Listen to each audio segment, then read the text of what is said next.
Blue flames cut through the night at the boiling rock like a declaration of war. Not the orange-red fire that every other bender in the world produces. No, this was something colder, sharper, more dangerous. Azula stood on that metal platform surrounded by enemies, and she smiled. Because in that moment, watching her blue fire dance against the darkness, she was exactly what she'd been designed to be. Perfect, powerful, and completely alone. But let's rewind.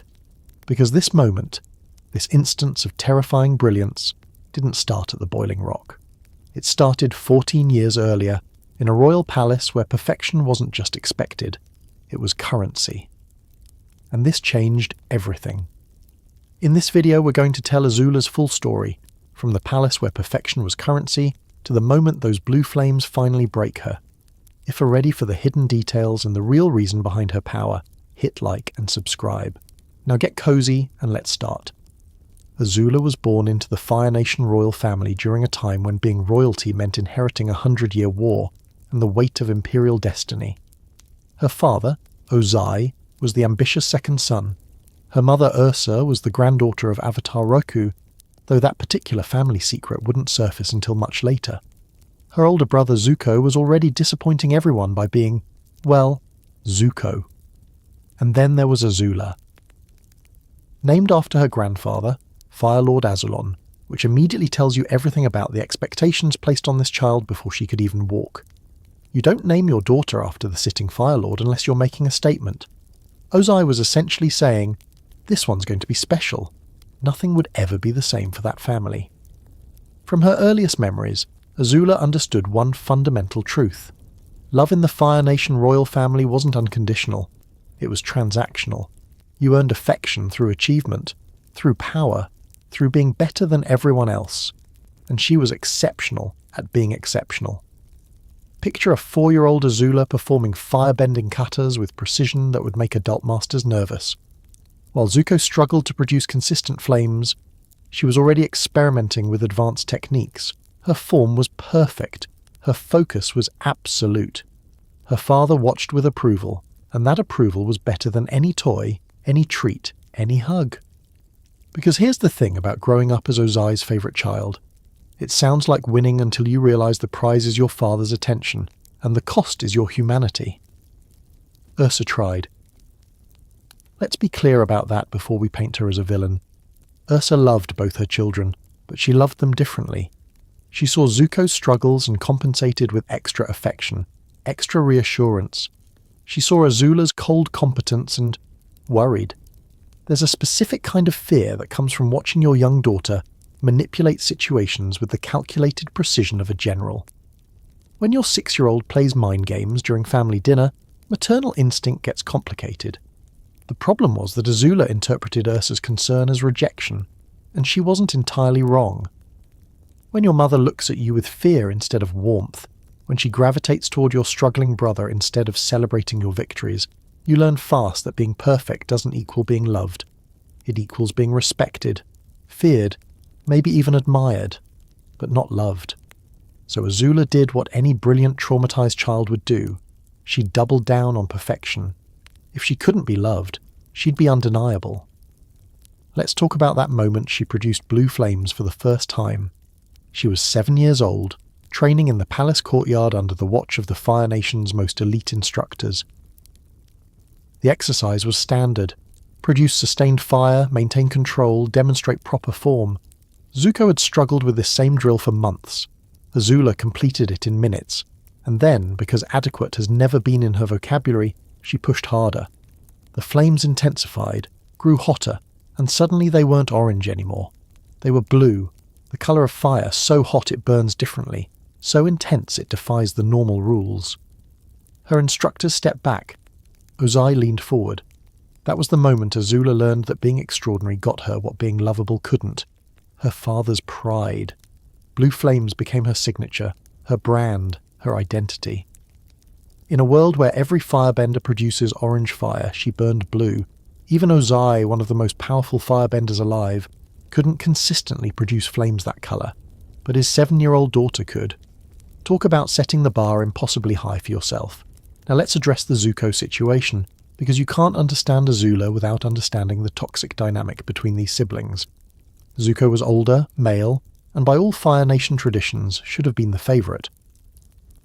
But he was also sensitive, struggling with bending, and prone to what Ozai saw as weakness, compassion, empathy, that annoying habit of caring about people.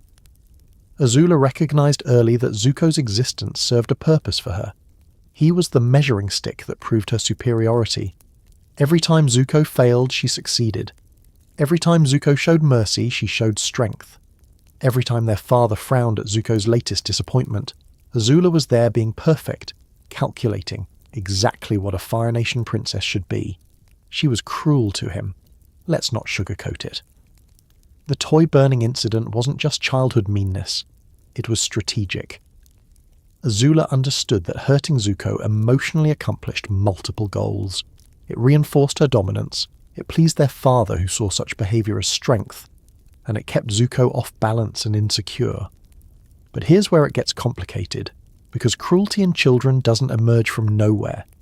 Azula was 9 years old when she told Zuko that Azulon wanted their father to kill him, that their grandfather literally commanded Ozai to murder Zuko to teach him the pain of losing a firstborn son. She delivered this information with a smile. Was she a monster? Or was she a child processing incomprehensible family trauma the only way she knew how, through control and manipulation? Honestly, probably both. And that's the uncomfortable truth about Azula that makes her so compelling. Speaking of Azulon's death, let's go there, because it's central to understanding how Azula's worldview crystallized. Fire Lord Azulon did command Ozai to kill Zuko as punishment for suggesting he should be heir instead of Iroh. This is the kind of family dysfunction that makes regular daddy issues look like a minor disagreement about curfew. Ursa made a deal to save Zuko's life. The details are murky, involving poison and conspiracy and palace intrigue that would make a political thriller jealous. But the outcome was clear. Azulon died, Ozai became Fire Lord, and Ursa disappeared. Azula woke up one morning and her mother was gone. No goodbye, no explanation that made sense to a 9-year-old mind. Just gone. And with her disappearance, any chance Azula had of learning that love could be unconditional vanished too. Here's what we know Azula understood at 9 years old. Her mother abandoned the family. Her father became Fire Lord, the ultimate victory. Her brother, the weak one, the one their mother fawned over, was spared. She, the strong one, the talented one, the one who did everything right, was left behind with a father who saw her as a weapon, not a daughter. The lesson Azula internalized wasn't, "My mother loved me and made a terrible sacrifice." It was, "Love is weakness, and attachment makes you vulnerable. My mother chose Zuko because he was weak and needed protecting. I don't need protection because I'm strong. Therefore, showing any need, any vulnerability, any weakness means I'll be abandoned too." And just like that, the psychology of a future war criminal clicked into place. Honestly, if there was ever a case study for how generational trauma and toxic family dynamics create monsters, the Fire Nation royal family could be the textbook. But let's not forget, Azula was also genuinely brilliant. Strip away all the trauma and abuse, and you still have a child prodigy with exceptional intelligence, strategic thinking, and natural talent. The tragedy isn't just that she was broken by her upbringing, it's that she could have been extraordinary in healthy ways, but instead became extraordinary in terrifying ones. By age 9, Azula had mastered firebending techniques that adult benders struggled with. She understood political maneuvering better than career diplomats. She could read people, predict their moves, exploit their weaknesses with the precision of someone 3 times her age. In a different family with different support, this would have made her a prodigy to nurture and celebrate. In the Fire Nation royal palace, it made her a weapon. And Ozai sharpened that weapon daily. He praised her cruelty, rewarded her ruthlessness, celebrated her victories over Zuko. Every time she manipulated someone, every time she prioritized power over compassion, every time she chose fear over friendship, Daddy Dearest nodded approvingly. That's some premium-grade psychological damage right there. Think about the implications. Your father's love is contingent on you being perfect. Your mother's love, the one person who might have balanced that, is gone. Your brother is positioned as your inferior, your rival, your proof of superiority. Your grandfather literally wanted you and your brother dead over politics, and you're 9 years old processing all of this with a developing brain that's learning all the wrong lessons about power, love, and human connection. Azula learned to derive self-worth entirely from external validation based on performance. She learned that showing vulnerability equals abandonment. She learned that relationships are transactional. You use people before they use you. She learned that fear is more reliable than love because fear doesn't leave.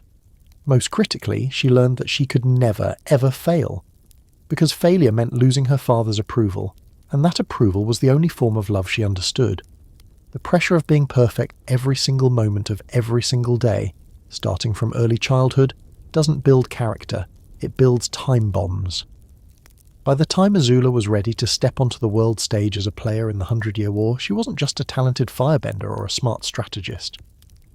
She was a 14-year-old girl carrying a decade of trauma, abandonment issues, and maladaptive coping mechanisms, wrapped in blue flames and a terrifying smile. She was perfect. She was powerful. She was exactly what she'd been forged to be. And she was so profoundly, devastatingly broken that it would take 3 more years before anyone, including Azula herself, realized just how fragile that perfection really was. But we're getting ahead of ourselves. Right now, picture that 9-year-old girl standing in the throne room after her mother's disappearance, watching her father claim absolute power. She's learned all her lessons, she knows what she needs to be, and in her mind she's already won. After all, her mother chose weakness and had to run. Her brother chose compassion and earned contempt. She chose power, and her father chose her. In the zero-sum game of Fire Nation royalty, that looks like victory. It never occurred to her that winning could feel so much like losing, or that being chosen as a weapon isn't the same as being chosen as a daughter. So when does a child become a monster? When do survival mechanisms become character traits? At what point does learned behaviour become identity? These aren't rhetorical questions, they're the foundation of Azula's entire existence. And as we're about to see through her teenage years, the answers get a lot more complicated than a simple good versus evil narrative. Because here's the uncomfortable truth that makes Azula such a fascinating character. She was absolutely a victim of her circumstances, and she was absolutely responsible for her choices. Both things are true simultaneously, and that tension between sympathy and accountability, between understanding and judgment, is what makes her story so compelling. When you look at Azula's childhood, you're watching the origin story of someone who had every advantage in the world except the ones that actually matter. Power, privilege, talent, resources, all meaningless when what you really need is unconditional love and psychological safety. She had a throne room but no safe space. She had blue flames but no warmth. And that 9-year-old girl, brilliant and broken, would grow into one of the most formidable antagonists in animated history. Not because she was born evil, but because she was born into a system that rewarded everything except humanity. So, yeah. That moment at the boiling rock with the blue flames cutting through darkness, that was 14 years of trauma, training, and terrible lessons culminating in a person who could be absolutely magnificent and absolutely monstrous in the same breath. And we're just getting started. Most firebenders spend years mastering basic forms. They drill stances until muscle memory takes over, practice breathing techniques until fire production becomes second nature, study under masters who've dedicated lifetimes to their craft. It's a slow, methodical process of building skill upon skill, failure upon failure, until competence emerges from repetition. Azula speedran the entire curriculum by age 10, and got bored waiting for everyone else to catch up. But let's back up and talk about what it actually means to be trained as a Fire Nation prodigy, because Azula's education wasn't just about bending, it was about becoming a living weapon wrapped in royal silk. The Fire Nation didn't just want a talented princess. They wanted the kind of person who could burn down the world and do it with strategic precision. Her training began earlier than most. While other noble children were playing with toys, Azula was learning katas. Firelord Ozai handpicked her instructors from the most elite masters in the Fire Nation. Not the ones who were good at teaching, mind you, but the ones who were the absolute best at their craft. There's a difference between a great teacher and a great practitioner, and Ozai only cared about results. Master Kunio was her primary firebending instructor from ages 5 to 8. He'd served in the Fire Nation military for 30 years, earned commendations in multiple campaigns, and could produce flames hot enough to melt stone. He was known for his precision and his complete lack of patience for mediocrity. Most students found him terrifying. Azula found him adequate. Their first session set the tone for everything that followed. Cuneo demonstrated a basic form, the Rising Phoenix Kata, standard for beginning students. Most children would practice this form hundreds of times over several months before moving forward. Azula watched once, replicated it perfectly, and then asked what came next. Cuneo thought she was being arrogant, so he showed her an intermediate form expecting her to struggle. She didn't. He showed her an advanced technique reserved for students who'd trained for years. She performed it on her second attempt, and on her third attempt, she corrected a minor flaw in Cuneo's own demonstration. At 5 years old, Azula made her firebending master feel inadequate, and honestly, that probably tells you everything about why people were terrified of her before she even hit puberty. But here's where it gets interesting. Azula's natural talent was undeniable, but talent alone doesn't create mastery. What separated her from other prodigies was her obsessive perfectionism and her willingness to practice beyond reason. She didn't just want to be good, she needed to be flawless. Training sessions that other students dreaded became her sanctuary. While Zuko complained about practice and tried to find shortcuts, Azula would drill the same movement hundreds of times until it was absolutely perfect. Not good enough, not impressive, perfect. Because anything less meant she was failing, and failure meant losing her father's approval, which was basically losing everything. Her instructors learned quickly that you couldn't push Azula too hard because she'd push herself harder. One master tried to establish dominance early by demanding she hold a horse stance while maintaining flame for an hour, a physically grueling exercise meant to break her will. Azula held it for 3 hours, flames never wavering, eye contact never breaking, until the master got uncomfortable and dismissed her. That's not discipline, that's psychological armor masquerading as dedication. When your self-worth is tied entirely to performance, there's no such thing as too much practice. There's only not enough. By age 7, when she produced those blue flames, Azula had already surpassed most adult firebenders in technical skill. But technique was just the foundation. Ozai wanted more. He wanted innovation, creativity, lethality. He wanted his daughter to master techniques that even he found challenging. Enter lightning generation, the pinnacle of firebending, a skill so difficult and dangerous that only a handful of people in the entire world could perform it. Lightning bending isn't just advanced firebending.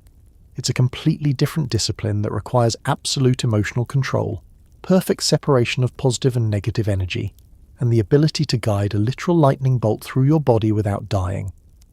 Most firebenders who attempt it without proper preparation end up dead or severely injured. The technique demands that you achieve a state of complete mental clarity, no emotional turbulence, no hesitation, absolute focus. For most people, that level of emotional control takes decades to develop. Azula was 11 when she first successfully generated lightning. Think about that. 11 years old, and she's casually producing one of the most dangerous and difficult techniques in all of bending. The fire sages who witnessed it apparently had to sit down. One of them allegedly needed tea and a moment to process what he'd just seen. Because this wasn't just prodigious, this was historically unprecedented. Ozai himself struggled with lightning generation early in his training. It took him years to master, and even then his technique wasn't always consistent. So watching his 11-year-old daughter produce lightning with cold precision must have been gratifying and somewhat terrifying in equal measure.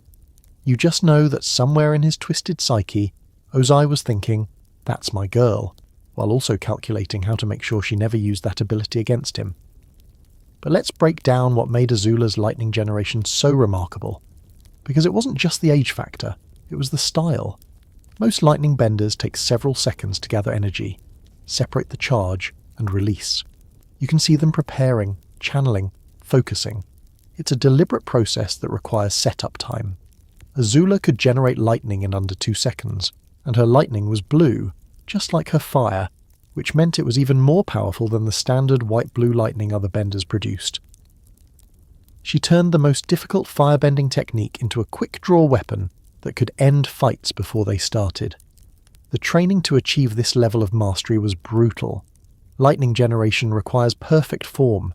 Any deviation in your movements means the electricity either dissipates harmlessly or courses through your body instead of your fingertips. Azula practiced the motions thousands of times without any actual lightning, just the movements, until her muscle memory was absolutely flawless. Then came the mental conditioning. Lightning bending demands emotional calm, which for most people means meditation, spiritual practice, achieving inner peace. For Azula, it meant something darker, emotional suppression. She learned to compartmentalize everything she felt, to lock away rage, fear, sadness, anything that might disrupt her focus. She became so good at emotional regulation that she could generate lightning while actively angry, which shouldn't be possible. Except here's the catch. She wasn't regulating her emotions healthily. She was repressing them. There's a massive difference between processing feelings and burying them, and Azula chose the latter because it was faster, more efficient, and aligned with her father's expectations. Healthy emotional development takes time and vulnerability. Emotional suppression just takes willpower and denial. So while other masters spent years achieving inner peace to lightning bend, Azula achieved inner emptiness.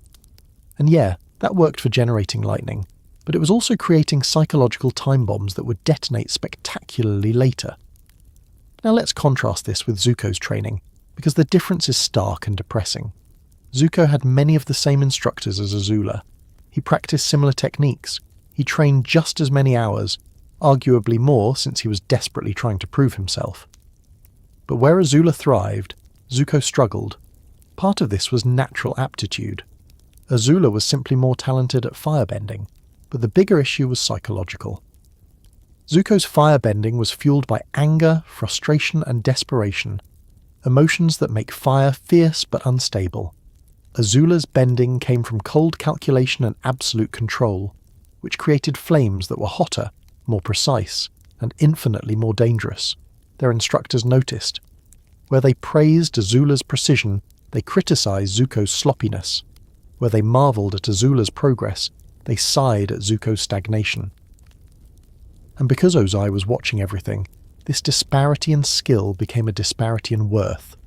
Imagine being Zuko, working yourself to exhaustion every day, trying desperately to meet impossible standards, only to watch your younger sister accomplish in hours what took you months. And then imagine your father using that comparison to justify why he loves her and barely tolerates you. That's not sibling rivalry. That's psychological warfare disguised as family dinner. Azula understood this dynamic and exploited it mercilessly. She'd practice in areas where Zuko could see her, making difficult techniques look effortless. She'd offer him helpful advice designed to undermine his confidence. She'd demonstrate her lightning generation just to watch his face fall when he realized he'd never master it. Was this cruelty? Absolutely. But it was also strategy. Every time Azula reinforced her superiority over Zuko, she was securing her position as Ozai's favorite. In the zero-sum game of their father's affection, Zuko's failure was her success. But firebending was only one component of Azula's education. Ozai wanted a tactician, not just a bender. So Azula's training expanded to include military strategy, political maneuvering, psychological warfare, and leadership. She studied every major battle in Fire Nation history. She could recite the tactics used at the siege of Ba Sing Se, explain why the invasion of the Northern Water Tribe failed, analyze the strategies that had kept the war going for 100 years. By age 12, she could look at a map and predict troop movements, identify weaknesses in defensive positions, and plan multi-phase campaigns. Her instructors would present her with tactical scenarios, hypothetical battles with specific constraints, and she'd devise solutions that made military generals uncomfortable. There was something unnerving about a 12-year-old casually discussing acceptable casualty rates and optimal resource allocation for maximum territorial gain. The physical conditioning was equally intense. Firebending requires strength, flexibility, and endurance. Azula's training regimen would make modern athletes weep. Dawn drills, combat practice, agility training, strength conditioning, meditation sessions focused on emotional suppression, masquerading as control, and then more firebending practice until her muscles screamed. Most days she'd train for 8 to 10 hours, and then she'd study military history, practice calligraphy because a princess must be cultured, attend political briefings, and manage court appearances where she had to be charming, graceful, and intimidating in equal measure. This was her entire childhood. Training, studying, performing, being perfect. While other kids played, Azula weaponized herself, and the isolation this created was profound but invisible. You can't really make friends when your entire existence revolves around being better than everyone else. Her relationship with her instructors was telling. They respected her ability but feared her intensity. Master Cunyo once admitted to another instructor that teaching Azula felt less like mentoring a student and more like maintaining a controlled explosion. She didn't want guidance. She wanted techniques, knowledge, anything she could weaponize. When she was 13, Azula asked to study lightning redirection, the defensive technique Uncle Iroh had invented to survive lightning attacks. Her instructors refused. Lightning redirection wasn't Fire Nation doctrine. It was a water-bending principle adapted by a traitor. Teaching it would mean acknowledging that Iroh had created something valuable, which Ozai had forbidden. Azula accepted this decision outwardly, but you just know she filed that information away, recognizing that Iroh had developed a technique that could counter her most powerful attack. That's the kind of strategic thinking that made her dangerous. She saw gaps in her own defenses and catalogued them for future consideration. Her fighting style evolved into something uniquely hers. Where most firebenders favored power and aggression, Azula favored precision and efficiency. She didn't waste movements. Every strike had purpose, every flame had direction. She incorporated acrobatics into her bending, flips, cartwheels, spinning attacks that most benders would consider impractical, but that Azula made devastatingly effective. Watching Azula fight was like watching a predator in motion. No wasted energy, no unnecessary flourishes, just brutal efficiency wrapped in elegant movement. She'd strike from unexpected angles, use misdirection, exploit psychological weaknesses just as readily as physical ones, and those blue flames became her calling card. In a world where fire is orange-red, being the only person who consistently produces blue flames is branding. It's a visual declaration. I'm different. I'm better. I'm the one you should fear. Every time someone saw blue fire, they knew Azula was coming, and that psychological impact was almost as valuable as the actual power increase. But here's the tragedy beneath all this excellence. Azula's mastery came at the cost of everything else. She had no childhood, no genuine friendships, no space to be vulnerable or make mistakes. Every moment was performance, every interaction was strategy, every relationship was transactional. The psychological cost of being Ozai's favourite meant being perfect every single day, knowing that one significant failure could mean losing everything. That kind of pressure doesn't build character. It creates fractures that run so deep you can't see them until something finally breaks. And throughout all of this, Azula convinced herself she wanted this life. She told herself that being powerful was better than being loved, that fear was more reliable than friendship, that perfection was its own reward. She had to believe these things because the alternative, acknowledging that she was profoundly lonely and desperately needed connection, would have shattered her entirely. So she became what her father wanted, a prodigy, a weapon, a tool of Fire Nation supremacy. She mastered lightning, perfected her forms, studied warfare, and built walls around her heart so high that nothing could get in. Not love, not vulnerability, not the creeping realization that winning her father's approval was the loneliest victory imaginable. By 14, when she'd step onto the world stage as a key player in the 100-Year War, Azula would be one of the most formidable benders alive. She could generate lightning faster than most people could dodge. Her blue flames burned hot enough to cut through metal. Her tactical mind could outmaneuver generals with decades of experience. She was perfect. She was powerful. She was exactly what 10 years of intensive training, psychological conditioning, and emotional suppression could create. And somewhere deep down, buried beneath all that mastery and control, was a teenage girl who'd never gotten to just be a kid, who'd traded childhood for capability, connection for competence, humanity for excellence. But hey, at least she could shoot lightning out of her fingers. That's basically the fantasy equivalent of winning the genetic lottery, even if the prize is crippling psychological damage and the inability to form healthy attachments. Because nothing says well-adjusted development quite like a 14-year-old who views relationships as strategic assets and emotions as tactical liabilities, right? The first time we actually see Azula in action, not just as a memory or a threat, but as an active player in the story, she's standing on a dock, watching Zuko and Iroh's ship arrive. She's 14 years old, wearing crimson robes that match her lipstick, and she's smiling like someone who already knows how the next 5 moves are going to play out. Zuko sees his sister and immediately tenses. Iroh's hand moves toward his teacup like he's considering whether ceramic can be weaponized.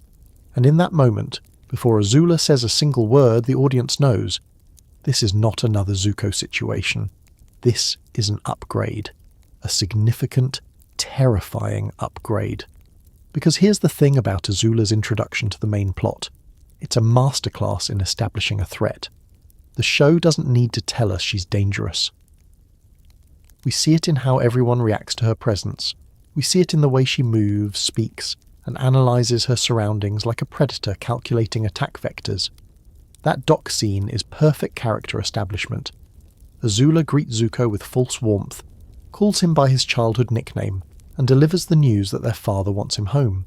It should be a moment of triumph for Zuko. After 3 years of banishment, he's being recalled, but Zuko's not celebrating. He's terrified, and Iroh, the Dragon of the West, a man who's faced armies and lived through the death of his son, looks at this teenage girl and chooses his words very, very carefully. That tells you everything. When the wise old mentor is scared of someone, the audience should be too. But the real establishment of Azula as a legitimate threat comes at that beach confrontation, and it's honestly one of the most brutal sequences in the entire series. Zuko, who spent 2 seasons being built up as a skilled fighter and determined antagonist, gets absolutely demolished. Not in a long, drawn-out battle, not in a fight where he almost wins, he gets dismantled in seconds. Azula's fighting style in that scene is revelatory. She doesn't fight like Zuko, all rage and desperation and wild flames. She fights like an apex predator who's already calculated exactly how many moves it will take to end this. Her blue fire cuts through the air with surgical precision. She incorporates acrobatics, backflips, cartwheels, spinning kicks, that would look flashy if they weren't so devastatingly effective. Zuko tries to fight back. He summons his best techniques, channels all his anger and determination, launches aggressive attacks that would overwhelm most opponents. Azula dodges with minimal effort, redirects his flames with casual dismissiveness, and counters with strikes that have him scrambling defensively within seconds. And then Uncle Iroh steps in, because watching your nephew get destroyed is apparently where even the most patient man draws the line. This is Iroh, legendary general, master firebender, inventor of a lightning redirection, the man who nearly conquered Ba Sing Se single-handedly. When Iroh enters a fight, people pay attention. Azula doesn't even look concerned. She assesses this new variable, adjusts her strategy, and within moments she's pushed Iroh onto the defensive too. The Dragon of the West struggling against a 14-year-old girl. Let that sink in. The fight ends with Azula preparing to generate lightning. You can see the movements, the gathering energy, and Iroh making the tactical decision to grab Zuko and retreat. Not because he couldn't potentially win a prolonged engagement, but because the risk-reward calculation wasn't favourable. Fighting Azula meant risking Zuko's life against an opponent who clearly had no emotional investment in her brother's survival. So, they run. The Dragon of the West and the exiled prince flee from a teenage girl on a beach. And somehow, despite the absurdity of that sentence, it makes perfect sense. This scene accomplishes something crucial. It establishes that Azula isn't just powerful, she's competent. There's a massive difference between a strong antagonist and a smart one. Strong antagonists can be countered with clever tactics. Smart antagonists are the ones who've already predicted your clever tactics and have 3 contingencies prepared. Team Avatar spent 2 seasons dealing with Zuko, who was powerful but emotionally compromised, strategically inconsistent, and prone to making decisions based on rage rather than reason. They learned how to handle that kind of threat. Azula represents everything Zuko isn't. Calculated, efficient, emotionally controlled, and always thinking 3 steps ahead. When Azula takes over as the primary Fire Nation antagonist, the stakes fundamentally change. This isn't someone who can be reasoned with, distracted by honor, or manipulated through emotions. This is someone who will exploit your weaknesses, predict your strategies, and turn your strengths against you. And then she recruits Mai and Ty Lee, which tells you everything about her approach to power. Most antagonists gather followers through inspiration, shared ideology, or mutual benefit. Azula recruits through a combination of strategic manipulation and calculated intimidation. Let's start with Ty Lee. Azula finds her performing in a circus, living a life she apparently chose to escape Fire Nation nobility. Ty Lee is doing acrobatics, entertaining crowds, seemingly content with her freedom from aristocratic expectations. And Azula just shows up and says, "Come work for me." Ty Lee declines. She's happy at the circus, thank you very much. She doesn't want to get involved in war or politics or her childhood friend's schemes. It's a reasonable position, a healthy boundary even. Azula responds by sabotaging the circus. She doesn't threaten Ty Lee directly. That would be crude. Instead, she creates a situation where the circus owner is suddenly very motivated to make Ty Lee's life miserable. Safety nets catch fire, Ty Lee's performances become dangerous, and the message is clear. Your freedom is an illusion I can revoke whenever I want. Ty Lee joins Azula, not because she wants to, but because staying became impossible, and Azula acts like this is just friendship, like they're two old friends reuniting for an adventure. The psychological manipulation is so smooth, you almost miss how dark it actually is. Mai's recruitment is different but equally telling. Mai comes from Fire Nation nobility and is already aligned with national interests, so Azula doesn't need to coerce her the same way. Instead, she offers Mai something she actually wants: escape from boredom, purpose, and proximity to Zuko, though that last part stays unspoken for now. But make no mistake, Mai's recruitment is still manipulation. Azula positions this as friendship, as girls working together, as a fun adventure. But the underlying dynamic is clear. Mai serves because Azula holds social capital, political power, and the implicit threat of what happens to people who disappoint her. The genius of recruiting Mai and Ty Lee isn't just that they're skilled, though Ty Lee's chi blocking and Mai's knife throwing make them formidable. It's that Azula selected them specifically for psychological warfare. Mai's apathy and deadpan delivery contrast perfectly with Ty Lee's cheerfulness, creating a team dynamic that keeps everyone off balance. They're not just warriors, they're a psychological toolkit, and watching Azula interact with them reveals so much about how she views relationships. She calls them friends, but she treats them like subordinates. She includes them in planning, but she never actually listens to their input. She protects them in battle because they're useful assets, not because of genuine affection. There's a scene where Ty Lee suggests a different approach to a problem, and Azula just stares at her until Ty Lee backs down. No yelling, no threats, just a look that says, "Your opinion is noted and dismissed." That's not friendship. That's management through intimidation. But here's where Azula's tactical brilliance really shines. She understands that even manipulation requires maintenance. She gives Mai and Ty Lee just enough autonomy to feel valued, just enough success to feel capable, and just enough fear to ensure compliance. It's a perfect balance of control and illusion of choice. Now let's talk about what makes Azula genuinely terrifying as an antagonist, because it's not just the blue fire or the lightning or the combat skills, it's the intelligence. Azula is smart in ways that make most antagonists look like they're playing checkers, while she's playing four-dimensional chess. When Team Avatar faces Zuko, they can predict him. He's angry, he wants the Avatar, he's going to attack head-on because subtlety isn't his strong suit. They develop strategies around his predictability. Azula doesn't have patterns to exploit. Every encounter with her is different because she adapts. She studies her opponents, identifies their weaknesses, and exploits them with surgical precision. She doesn't just want to win fights, she wants to win wars, and she understands that wars are won through strategy, not just strength. Take her pursuit of Team Avatar across the Earth Kingdom. Zuko's method was to follow them loudly, announce his presence, fight them directly, and hope for victory through persistence. Azula's method is to predict where they'll go, set traps, manipulate circumstances, and create situations where fighting is disadvantageous. She uses information networks, leverages Fire Nation resources efficiently, and coordinates attacks across multiple fronts. When she can't defeat them through direct combat, she tries to divide them. When that doesn't work, she shifts to long-term strategies like the conquest of Ba Sing Se. This is what a competent antagonist looks like. Someone who doesn't keep trying the same failed tactics, who learns from every encounter, who treats the conflict as a complex problem requiring multifaceted solutions rather than just punching harder. And her psychological warfare is next level. Azula understands people, not in an empathetic way, but in a clinical, analytical way. She knows what motivates them, what scares them, what they want, and she uses that knowledge as a weapon. When she faces Zuko, she doesn't just fight him, she undermines his confidence, questions his honor, plants seeds of doubt about Iroh's teachings. She knows exactly which psychological buttons to push to make him emotionally unstable, which makes him easier to predict and defeat. When she encounters Team Avatar, she immediately begins cataloguing their dynamics. Who's the leader? Who's the emotional core? Who's the strategist? Where are the fractures she can exploit? She's not just fighting them, she's studying them for future engagements.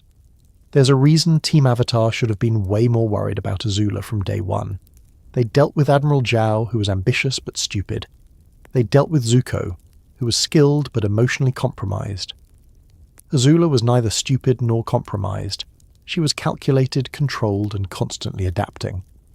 The fact that they survived multiple encounters with her says more about plot armor and protagonist luck than it does about her ineffectiveness.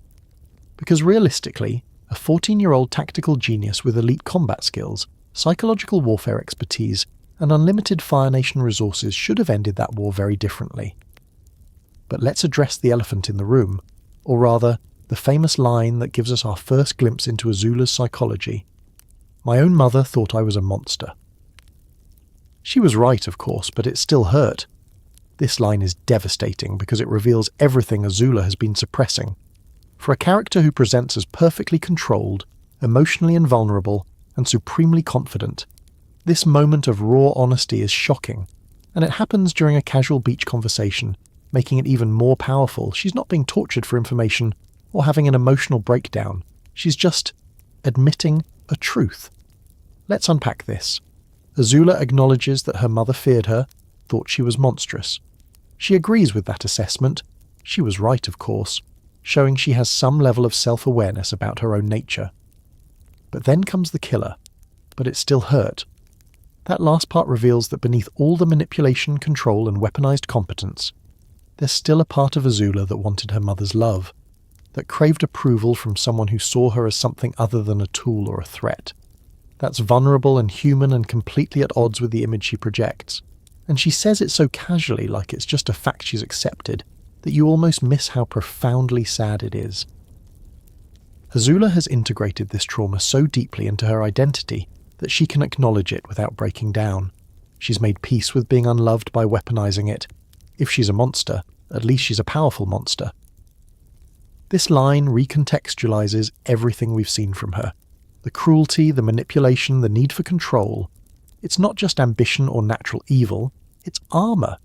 It's a defensive structure built by a child who learned that being soft meant being abandoned, and being strong meant being feared, and fear was at least a form of attention. Comparing Azula to other antagonists in animated series, or really any media, reveals how exceptional she is. Most villains in children's programming are either straightforwardly evil with no complexity, or they're misunderstood anti-heroes who just need a hug. Azula is neither. She's not misunderstood. She's exactly what she appears to be. But she's also a product of her circumstances. She's genuinely dangerous, genuinely cruel, and genuinely deserving of being stopped. But she's also genuinely traumatized, genuinely abandoned, and genuinely worthy of sympathy. That complexity is rare. Think about antagonists like Scar from The Lion King. Charming, intelligent, but ultimately just evil for evil's sake. Or villains like Prince Hans from Frozen, who are revealed to be bad guys in a twist without much psychological depth. Azula has the complexity of adult drama villains, but exists in a children's show, and that juxtaposition makes her remarkable. She's got shades of characters like Cersei Lannister from Game of Thrones, brilliant, ruthless women shaped by patriarchal systems that valued them only for their utility. She's got elements of Darth Vader's tragic backstory, the Chosen One corrupted by authority figures. She's got Light Yagami's tactical brilliance and moral bankruptcy, but she's also uniquely herself. A 14-year-old girl in a war she didn't start, wielding power she was trained to use, seeking approval from people incapable of giving it healthily, and convinced that perfection will finally make her worthy of love. When Azula enters the story, the narrative fundamentally shifts. This isn't a simple good versus evil tale anymore.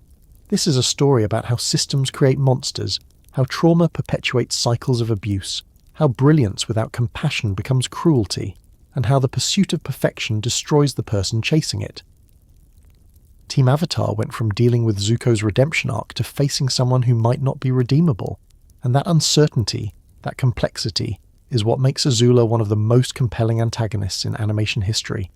So yeah, when Azula shows up on that dock in her crimson robes with her calculated smile and her blue flames ready to burn everything in her path, the show is basically saying, "You thought Zuko was the challenge? Cute. Let me introduce you to someone who's actually dangerous."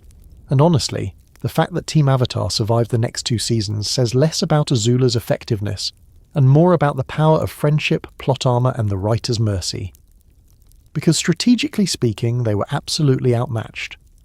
Azula's pursuit across the Earth Kingdom wasn't just a chase, it was a systematic dismantling of every safe haven her targets thought they had. While Zuko spent 3 years stumbling after the Avatar like a particularly angry bloodhound, Azula turned hunting into an art form that would make military strategists weep with envy. The difference in their approaches tells you everything about why one was banished and the other was trusted with critical missions. Zuko's method was essentially find Avatar, fight Avatar, lose to Avatar, repeat until honor is restored. Azula's method was more like predict Avatar's movements, establish control of strategic locations, deploy assets efficiently, execute multi-phase operations with contingencies for every variable, and also deal with my traitorous brother while I'm at it. One of these strategies is slightly more effective than the other. When Fire Lord Ozai assigned Azula to capture both the Avatar and Zuko, he was essentially saying, "I'm tired of my son's incompetence, so I'm sending someone who actually knows what they're doing." And Azula took that assignment and ran with it. Specifically, she ran with it all the way across the Earth Kingdom, leaving a trail of conquered cities, dismantled resistance movements, and psychologically devastated targets in her wake. Her first major operation was Amashu, and it perfectly demonstrates her tactical philosophy.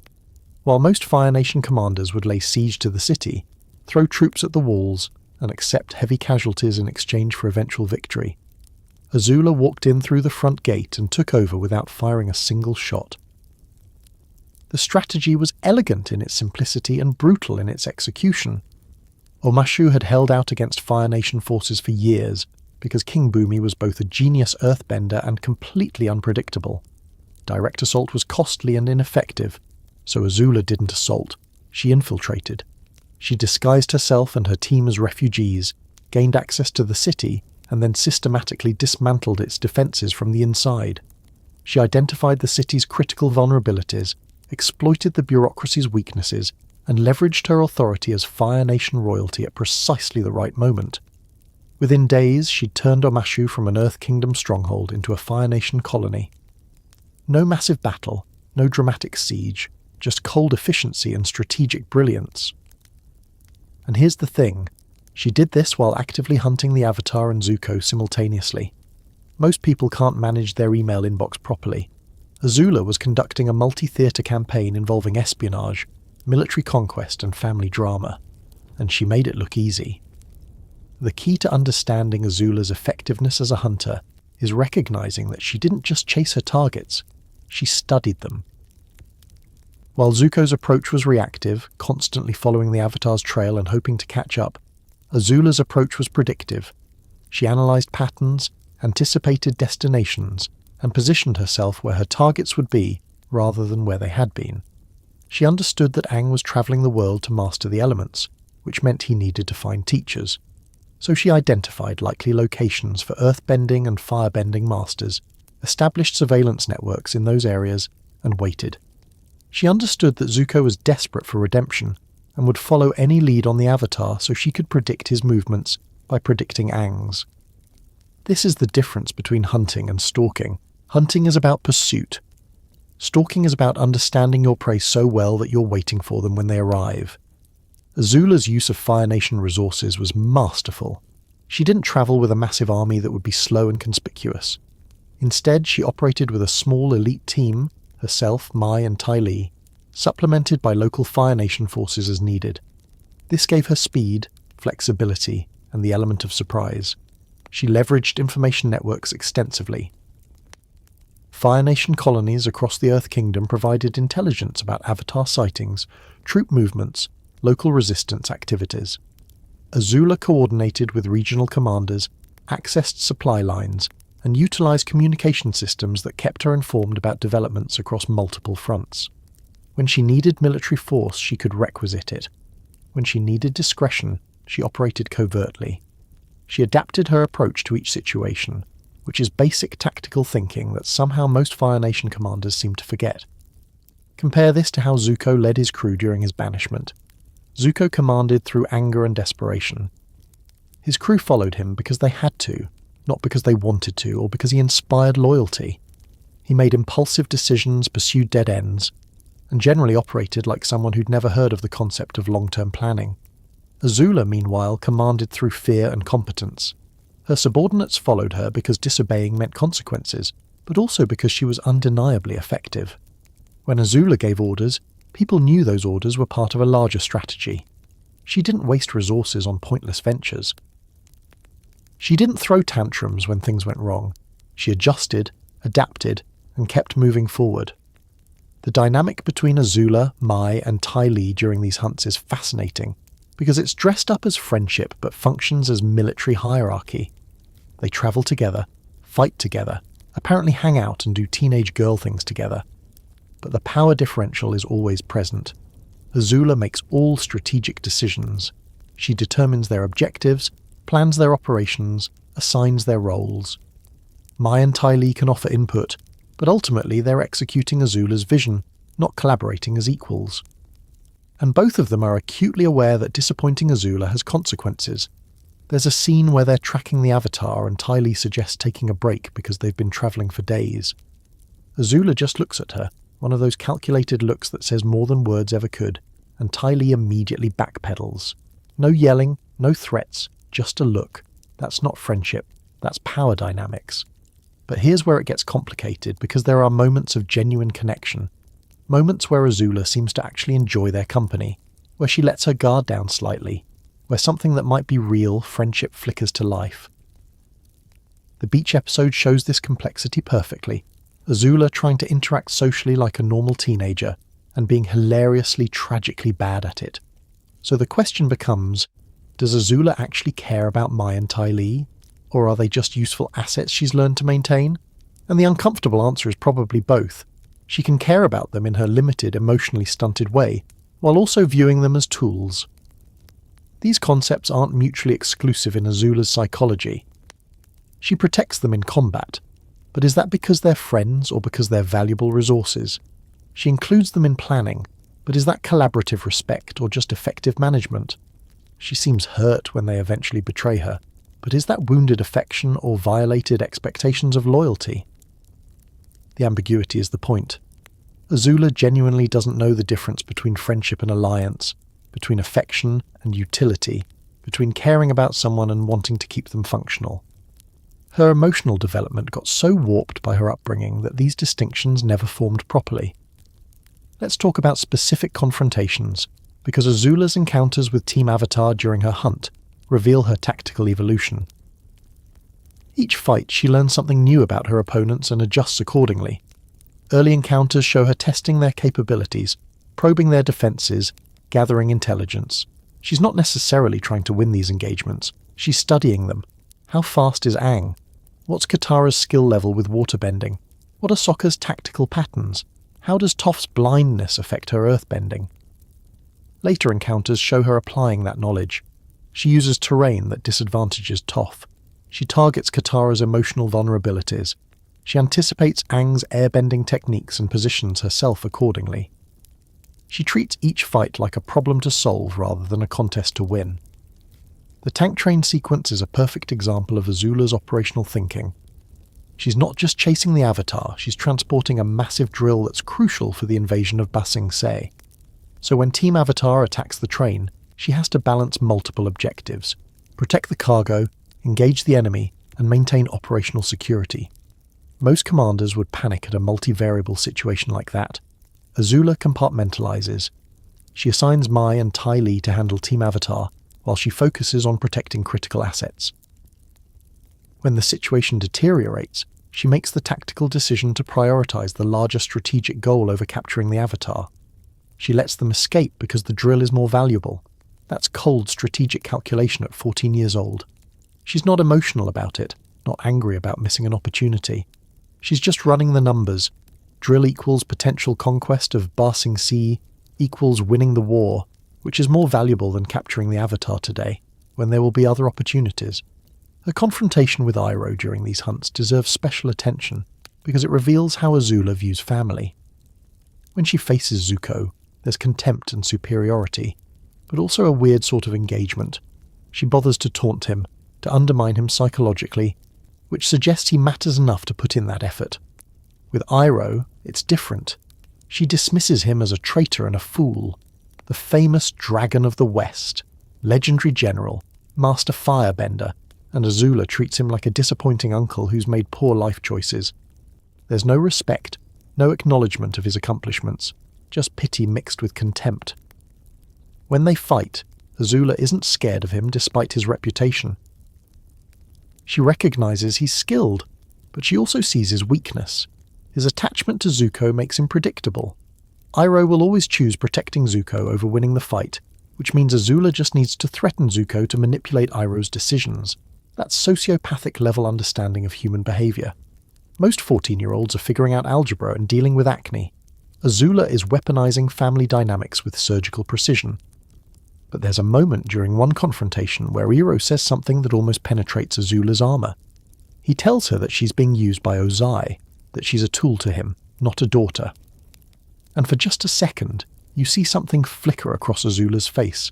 Not quite doubt, but something adjacent to it. Then she buries it. Because acknowledging that truth means her entire worldview collapses. If Ozai doesn't actually love her, if all her achievements and perfection haven't earned genuine affection, then what was the point of any of it? Better to dismiss Iroh as a sentimental fool and continue believing that her father's approval matters. Throughout these hunts, Azula demonstrates something crucial. She's always thinking several moves ahead. When Team Avatar thinks they've escaped, she's already predicted their next destination. When they think they've found sanctuary, she's already compromised it. When they think they have the advantage, she's already turned it into a trap. There's an exhausting quality to being hunted by someone that competent. Zuko's pursuit was almost comforting in its predictability.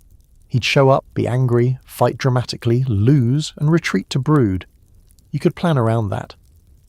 Azula's pursuit was psychologically devastating because you never knew where she'd appear next or what method she'd use. She's the kind of hunter who makes you paranoid. Every stranger could be her spy. Every refuge could be compromised.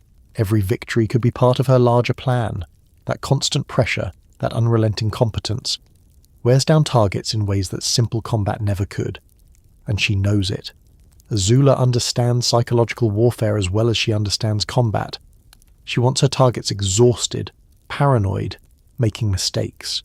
So she maintains pressure, appears unexpectedly, and creates an atmosphere where safety feels impossible. The efficiency of her operations would make modern special forces jealous. She travels light, moves fast, strikes precisely, and extracts maximum value from every engagement. There's no wasted effort, no unnecessary risks, no emotional decisions clouding her judgment. Well, mostly no emotional decisions. Her treatment of Zuko occasionally reveals cracks in that cold efficiency. She goes out of her way to humiliate him sometimes, which isn't strictly necessary for mission success. That's personal. That's the part of her that's still a little sister proving her superiority to her older brother. But even her cruelty toward Zuko serves strategic purposes. Every time she undermines his confidence, she makes him more likely to make mistakes. Every time she questions his honor, she destabilizes his decision-making. The psychological warfare is both personal satisfaction and tactical advantage. Her multi-front approach is particularly impressive. While hunting the Avatar, she's also conquering Earth Kingdom territories, managing intelligence networks, coordinating with Fire Nation Command, dealing with Zuko, and maintaining her team's effectiveness. That's not multitasking. That's running multiple complex operations simultaneously, with a level of competence that most adults couldn't manage. There's a reason Fire Lord Ozai trusted her with these missions. Not because he loved her. We've established that Ozai's version of love is deeply dysfunctional, but because she delivered results. Every objective he assigned, she accomplished. Every mission he sent her on, she succeeded. She was the most reliable asset in the entire Fire Nation military apparatus, and she was 14. Let that sink in. The Fire Nation's most effective operative during the final year of a century-long war was a teenage girl who should have been worried about school and friends and normal teenage things. Instead, she was orchestrating military campaigns and hunting the Avatar with a success rate that made career soldiers look incompetent. The tragedy beneath all this efficiency is that Azula genuinely believed this was the path to her father's love. Every successful mission, every conquered city, every time she proved herself superior to Zuko, she thought she was earning something more than respect. She thought perfection would finally make her worthy. But you can't earn love through achievement from someone incapable of giving it. Ozai valued her utility, not her humanity. And somewhere deep down, maybe Azula knew that. Maybe that's why she pushed so hard, accomplished so much, became so devastatingly effective, because if she stopped moving, stopped achieving, stopped being perfect, she'd have to confront how empty her victories really were. So she hunted. She chased Zuko across the Earth Kingdom, pursued the Avatar with methodical precision, conquered cities, dismantled resistance movements, and proved herself to be everything the Fire Nation could have wanted in her heir. And with every success, she moved further from any possibility of genuine human connection.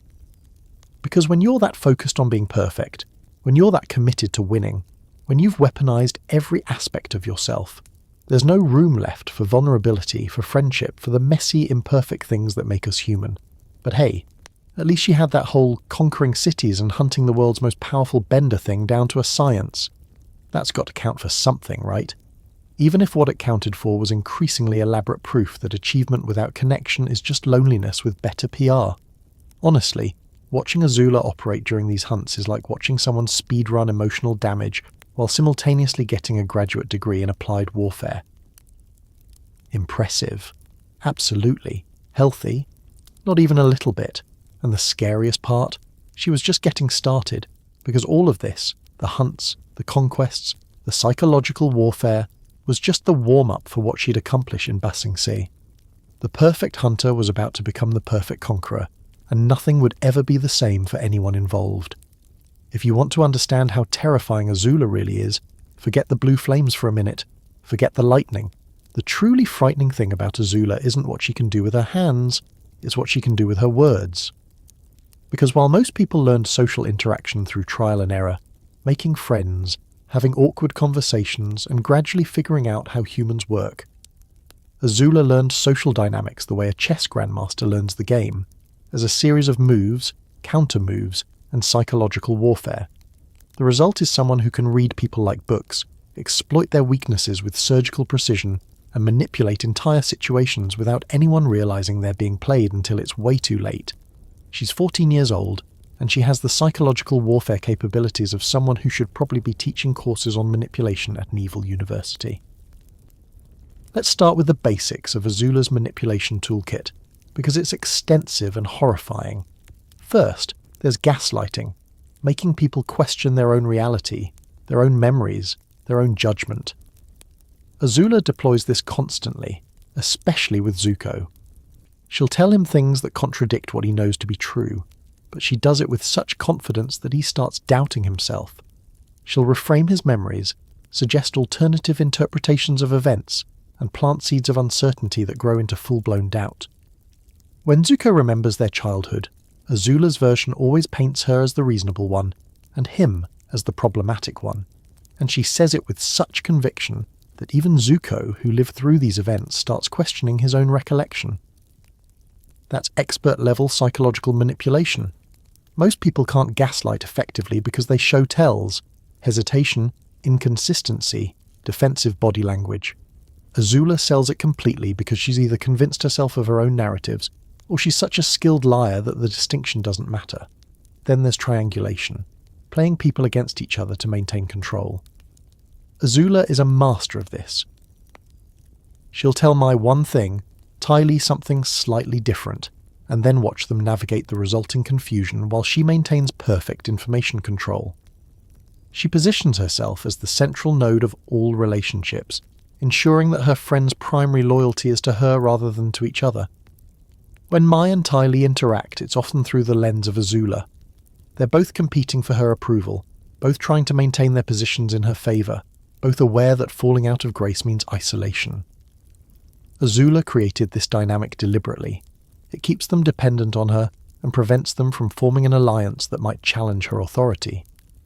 The conditional affection is perhaps the cruelest element. Azula learned from Ozai that love is transactional, earned through performance and achievement. So she replicates this pattern with everyone around her. She's warm and friendly when people are useful and compliant. She withdraws affection the moment they disappoint her. She creates an environment where everyone is constantly performing for her approval, never quite sure where they stand. Mai and Ty experience this constantly. When they execute missions perfectly, Azula might smile, might offer a compliment, might treat them almost like genuine friends. When they make mistakes or question her decisions, the temperature drops. No yelling, no dramatic punishments, just coldness, distance, and the implicit threat of being cut off. This keeps them in a constant state of anxiety, always trying to please her, always wondering if they've done enough. It's emotionally exhausting and psychologically damaging, and Azula maintains it effortlessly, because this is the only model of relationship she knows. But here's where it gets really interesting. Azula doesn't just manipulate her peers, she manipulates her father. Fire Lord Ozai is one of the most powerful men in the world, a ruthless dictator who's commanded armies and conquered nations. And his 14-year-old daughter plays him like a fiddle. She understands what Ozai values: power, control, results, and the appearance of strength. So she presents herself as the embodiment of these values. She delivers victories, demonstrates strength, shows no weakness, and constantly proves her worth. She's performing for him just like Mai and Ty perform for her, but she's so good at it that Ozai genuinely believes she's the perfect heir. When Ozai questions Zuko's worthiness, Azula reinforces that doubt. When Ozai considers strategic options, Azula positions herself as the solution. She doesn't directly suggest that she should be Fire Lord instead of Zuko. That would be too obvious. Instead, she creates situations where the contrast between her competence and Zuko's struggles speaks for itself. She's essentially running a long-term campaign to position herself as the superior child, and she does it so subtly that Ozai thinks it's his own conclusion rather than her manipulation. That's advanced manipulation, when your target believes they arrived at your desired outcome through their own reasoning. Now let's talk about the beach episode, because it's simultaneously the funniest and most tragic examination of Azula's psychology. Take Azula out of military operations and political intrigue, drop her into a normal teenage social situation, and watch the wheels absolutely fall off. The episode starts with Azula, Mai, and Ty at a beach house for what should be a relaxing vacation. Instead, it becomes a masterclass in how someone who's weaponized every aspect of themselves has no idea how to just be normal. When they go to a beach party, Azula tries to interact with boys her age, and it's painfully, hilariously bad. She doesn't understand casual conversation. She doesn't know how to flirt in ways that aren't either calculated seduction or weird dominance displays. She approaches social interaction like a military operation, which is great for conquering cities but terrible for making friends. There's that iconic scene where she tries to compliment a guy and ends up saying something like, "Together you and I will be the strongest couple in the entire world. We will dominate the earth." And the guy is just backing away slowly because that's not exactly the smooth beach flirting he was expecting. It's funny because it's absurd, watching this terrifying prodigy completely fail at basic teenage social skills. But it's also tragic because it reveals how profoundly damaged she is. Azula literally doesn't know how to connect with people without an ulterior motive. She doesn't understand that relationships can exist just for their own sake without strategic value. When she does successfully flirt with a guy, she does it by asserting dominance, making him feel weak, and then positioning herself as the solution to that weakness. She negs him before negging was a widely known concept, and it kind of works, which tells you something dark about her understanding of human psychology. But it's not connection, it's control.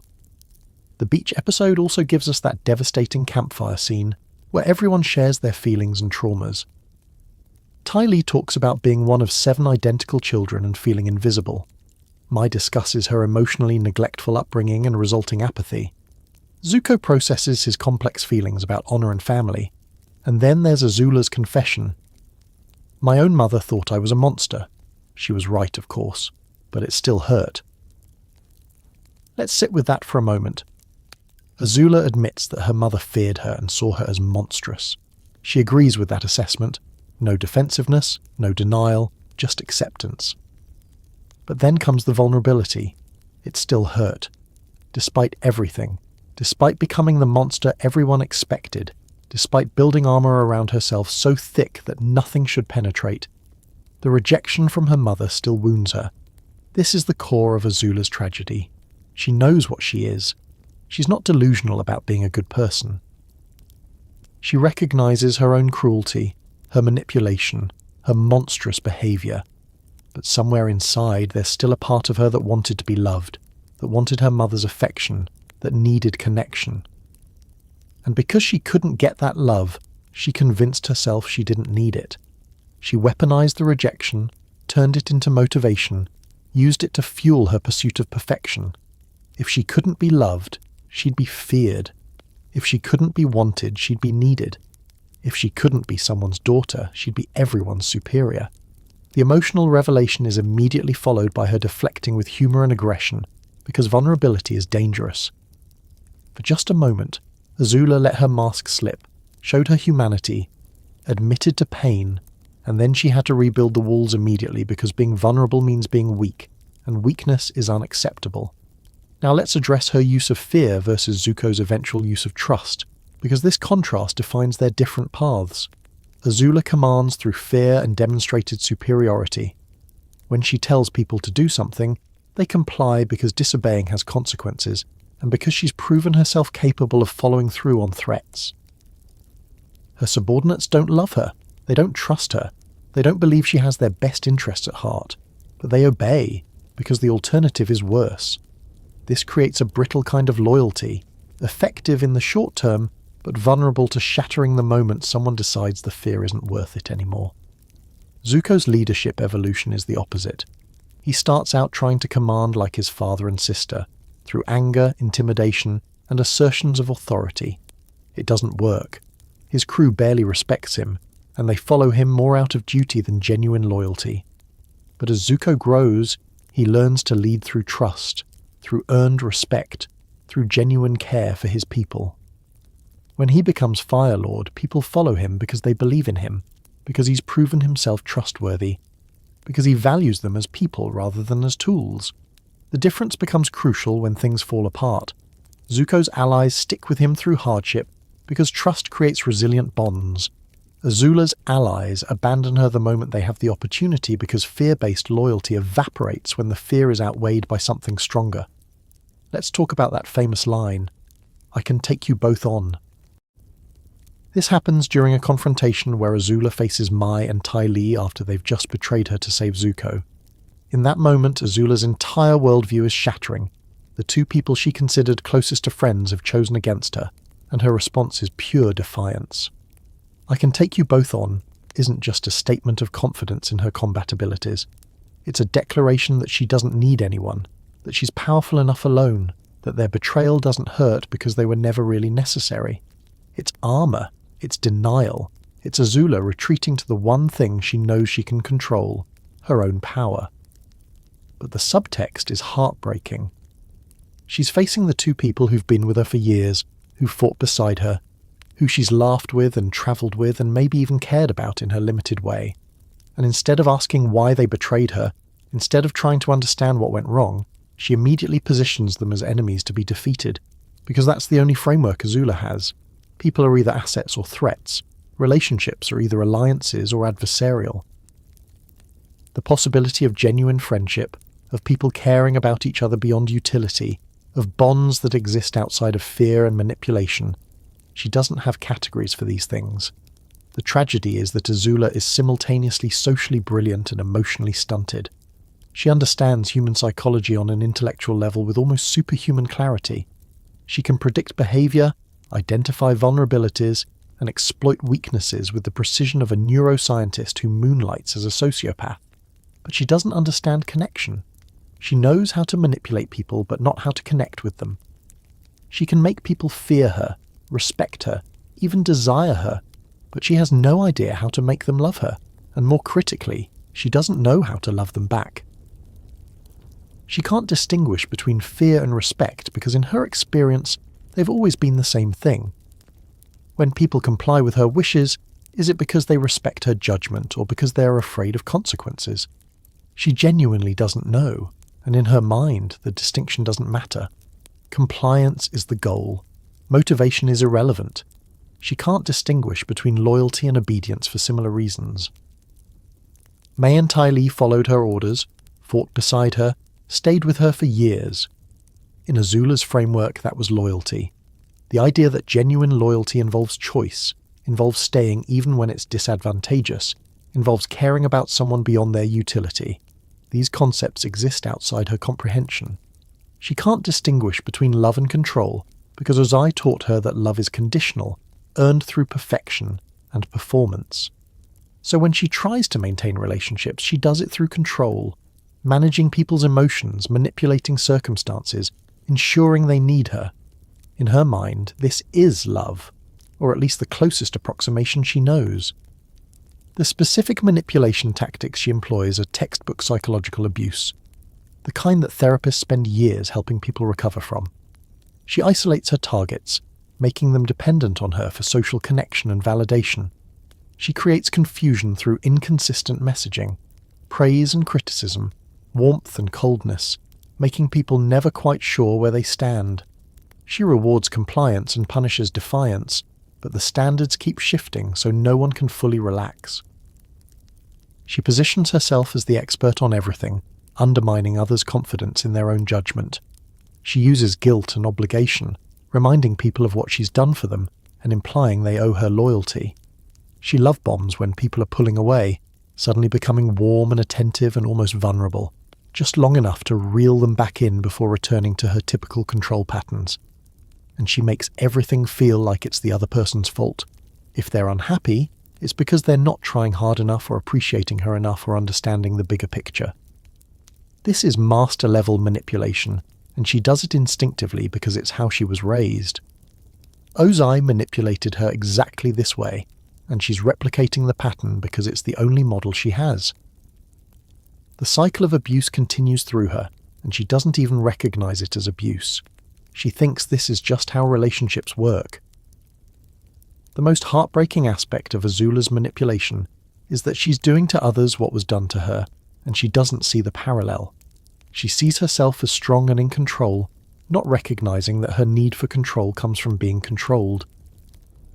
She sees others as weak for craving approval, not recognizing her own desperate need for Ozai's validation. She's trapped in a cycle where she victimizes others while remaining a victim herself, where she perpetuates trauma while still suffering from it, where she damages people while being profoundly damaged. And because she lacks the self-awareness or emotional vocabulary to recognize this pattern, she can't break free from it. When you understand human psychology but not human connection, you become very good at using people and very bad at being with them. You can predict their behavior but not understand their feelings. You can exploit their weaknesses but not appreciate their strengths. You can make them do what you want but not make them want to stay. Azula achieved mastery of social combat, the ability to win every social interaction, to dominate every relationship, to control every situation. But mastery of social combat is not the same as mastery of social connection. In fact, they're often opposites. The more skilled you become at manipulation, the further you drift from genuine relationship. And here's the kicker. Azula is smart enough to know something is wrong. During that beach episode, during quiet moments, there are flashes of awareness that her relationships aren't healthy, that her isolation is self-imposed. that her control is really just fear of being controlled. But acknowledging that fully would mean confronting everything. Her father's abuse, her mother's abandonment, her own choices, the emptiness beneath all her achievements. It would mean admitting that all her perfection didn't protect her from being profoundly lonely. And that level of vulnerability is too dangerous, too terrifying, too contrary to everything she's built her identity around. So she continues manipulating, continues controlling, continues playing mind games with everyone around her. Because if she stops, if she lets her guard down, if she tries to connect genuinely, she might discover that she's forgotten how, or worse, that she never knew how in the first place. Watching Azula navigate social situations is like watching someone play chess while everyone else is trying to have a conversation. She's calculating moves while they're trying to connect. She's strategizing outcomes while they're experiencing moments. She's winning interactions while they're building relationships. And yeah, she wins most of those interactions. She gets what she wants, controls the outcomes, maintains her dominance. But what does she actually win? Fear, compliance, isolation, and the growing suspicion that maybe mastering the game means losing the point. Honestly, if there was an Olympic category for turning every relationship into a power struggle, Azula would bring home the gold every single time. The trophy would probably say, "World's Most Gifted Manipulator," and she'd display it proudly while completely missing why that's not actually an achievement to celebrate. Because here's the uncomfortable truth. You can be absolutely brilliant at understanding people and absolutely terrible at being with them. You can have perfect psychological insight and zero emotional intimacy. You can win every social combat and lose every opportunity for genuine connection. And Azula, she mastered the combat, but the cost was everything else. Ba Sing Se was supposed to be impenetrable. For 100 years, the Fire Nation had thrown armies at its walls, deployed their best generals, sacrificed countless soldiers, and achieved exactly nothing. The Earth Kingdom capital stood defiant, protected by massive walls that no siege equipment could breach and defended by the most powerful earthbenders in the world. It was the ultimate fortress, the unbreakable city, the symbol of Earth Kingdom resistance. Azula took it in a weekend without firing a single shot at those famous walls. Let's be clear about what that means. The Fire Nation's greatest military minds, people who'd spent entire careers studying warfare, couldn't crack Ba Sing Se in a century of trying. And a 14-year-old girl walked in, dismantled its government from the inside, converted its secret police into her personal army, staged a bloodless coup, and handed the city to her father like a birthday present. If that doesn't qualify as a masterpiece of strategic brilliance, then the word has no meaning. But to understand how Azula pulled off what is arguably the most impressive military accomplishment in the entire series, we need to break down the plan step by step. Because this wasn't luck. This wasn't opportunism. This was a complex, multi-phase operation that required perfect timing, flawless execution, and the kind of psychological manipulation that makes espionage agencies jealous.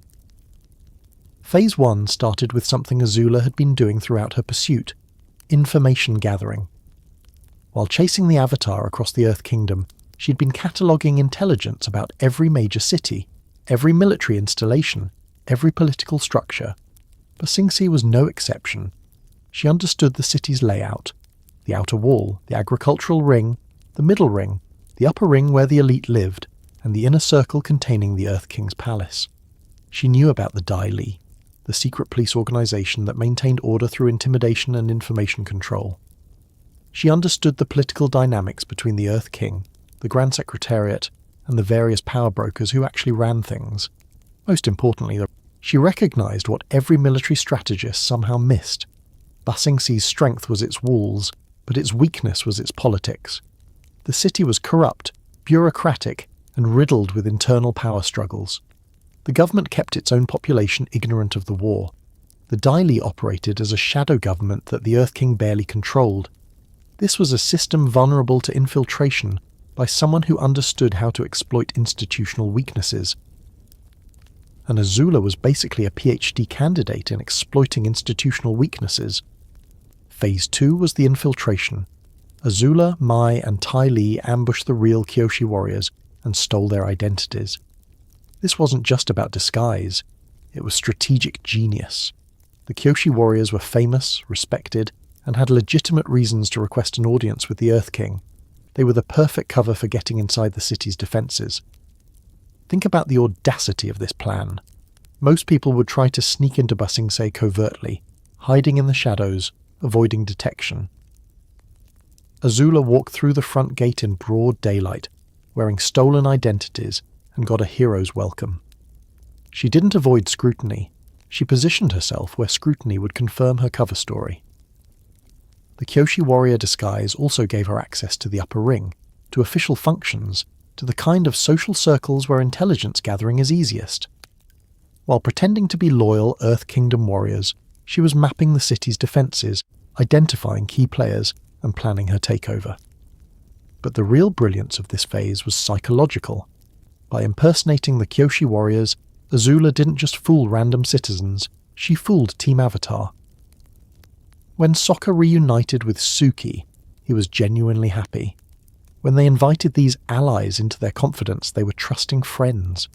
The betrayal wasn't just tactical, it was emotionally devastating. Azula could have infiltrated using any identity. She chose one that would maximize psychological damage to her enemies, while providing maximum political access. That's efficiency that borders on artistic. Phase 3 was where things got really interesting, turning Long Feng and the Dai Li. This is where Azula's understanding of human psychology reached its peak. Long Feng was the Grand Secretariat, the real power behind the Earth King, the man who'd maintained control of Ba Sing Se for years through the Dai Li's information control and intimidation tactics. He was ruthless, intelligent, and deeply invested in maintaining his power structure.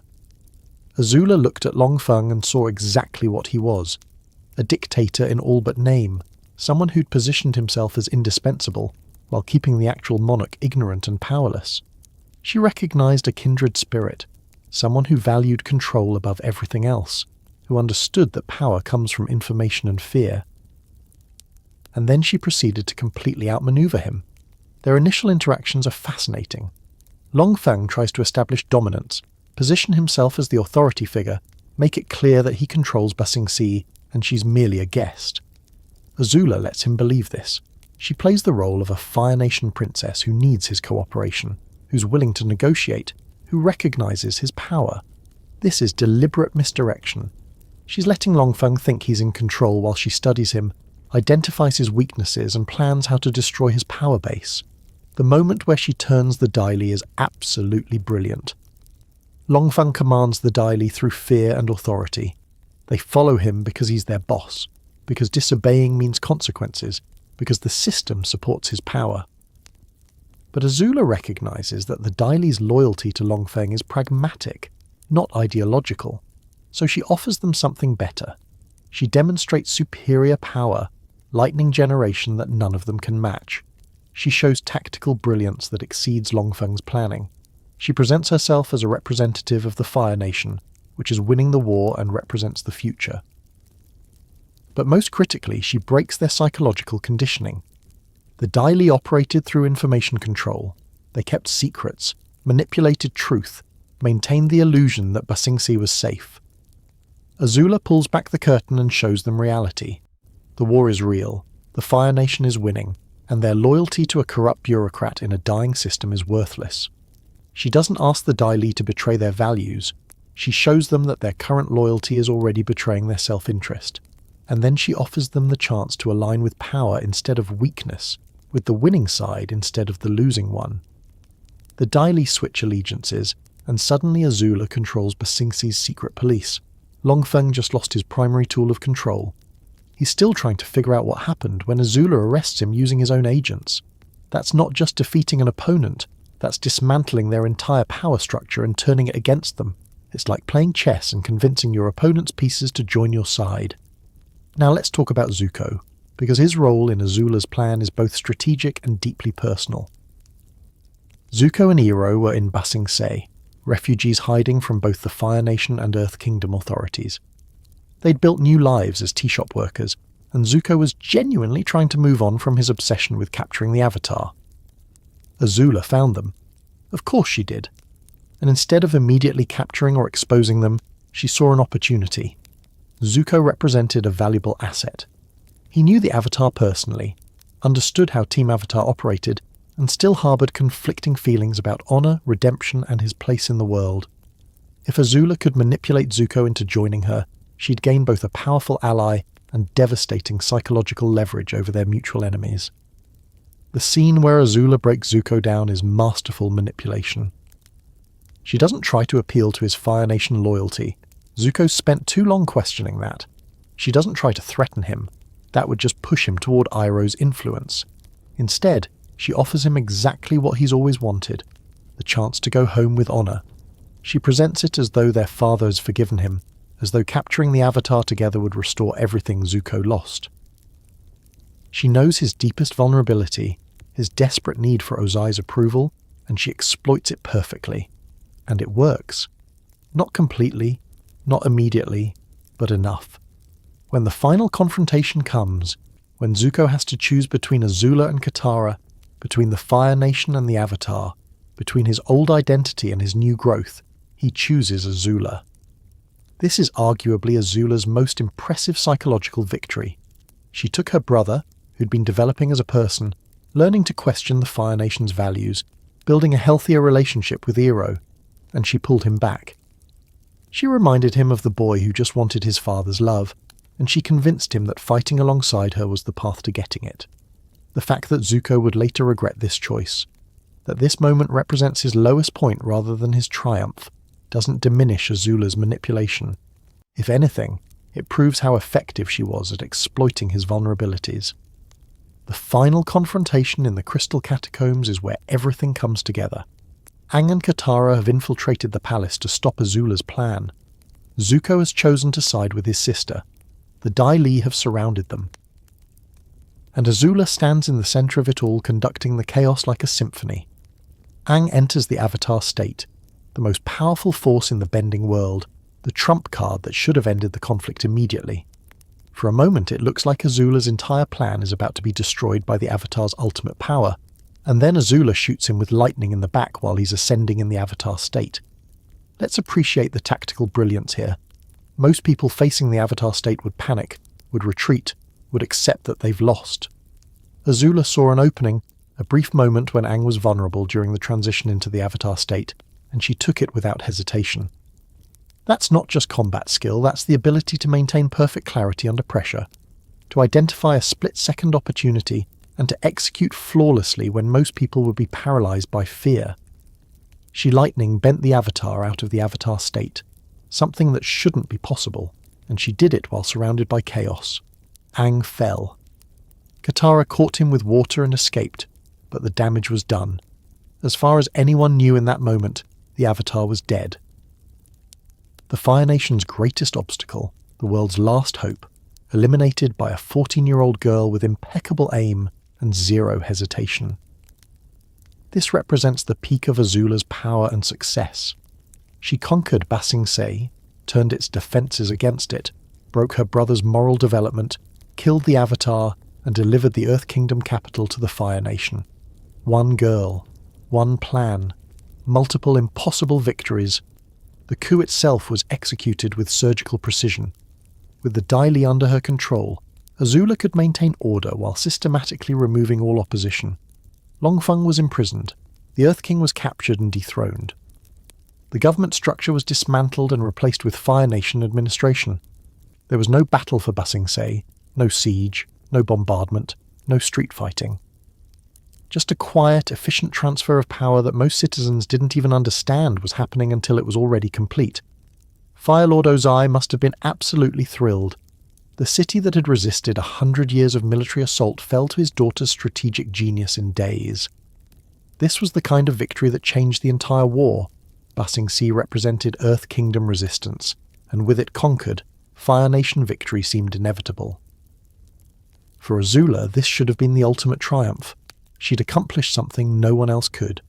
She'd proven herself superior to every general, every strategist, every warrior in Fire Nation history. If achievement was supposed to earn love and approval, this was the achievement. But here's where the tragedy begins to creep in. Despite this massive victory, despite proving herself beyond any possible doubt, Azula didn't get what she actually needed. Ozai was pleased with the strategic value of conquering Ba Sing Se, but he didn't suddenly become a loving father. He still viewed Azula as a tool, just a more valuable one.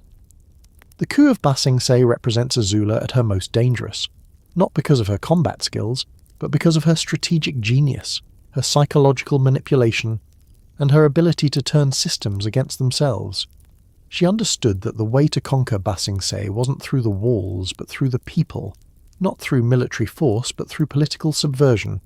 She played the long game while making it look like short-term opportunism. She adapted to circumstances while maintaining overall strategic objectives. She exploited every weakness she found while protecting herself from exposure. Most 15-year-olds are worried about math homework and social drama. Azula orchestrated the most significant military victory in a century-long war and fundamentally changed the geopolitical landscape of the entire world. And yet, despite this perfect execution, despite this absolute mastery of strategy and manipulation, the seeds of her eventual breakdown were already being planted. Because when you achieve perfection, and it still doesn't earn you love, when you accomplish the impossible and it still doesn't fill the emptiness, when you win everything and still feel like you have nothing, something has to give. The conquest of Ba Sing Se was Azula's masterpiece. It was also the beginning of her unravelling. Because how do you top perfection? Where do you go after you've achieved the impossible? What's left to prove when you've already proven everything? The answer, as we'll see, is that you spiral. You push harder, control more desperately, and watch everything you built begin to crack under the weight of your own perfectionism. But right now, in this moment, standing in the conquered capital of the Earth Kingdom with the Avatar apparently dead, and her father's approval secured, Azula stood at the absolute peak of her power.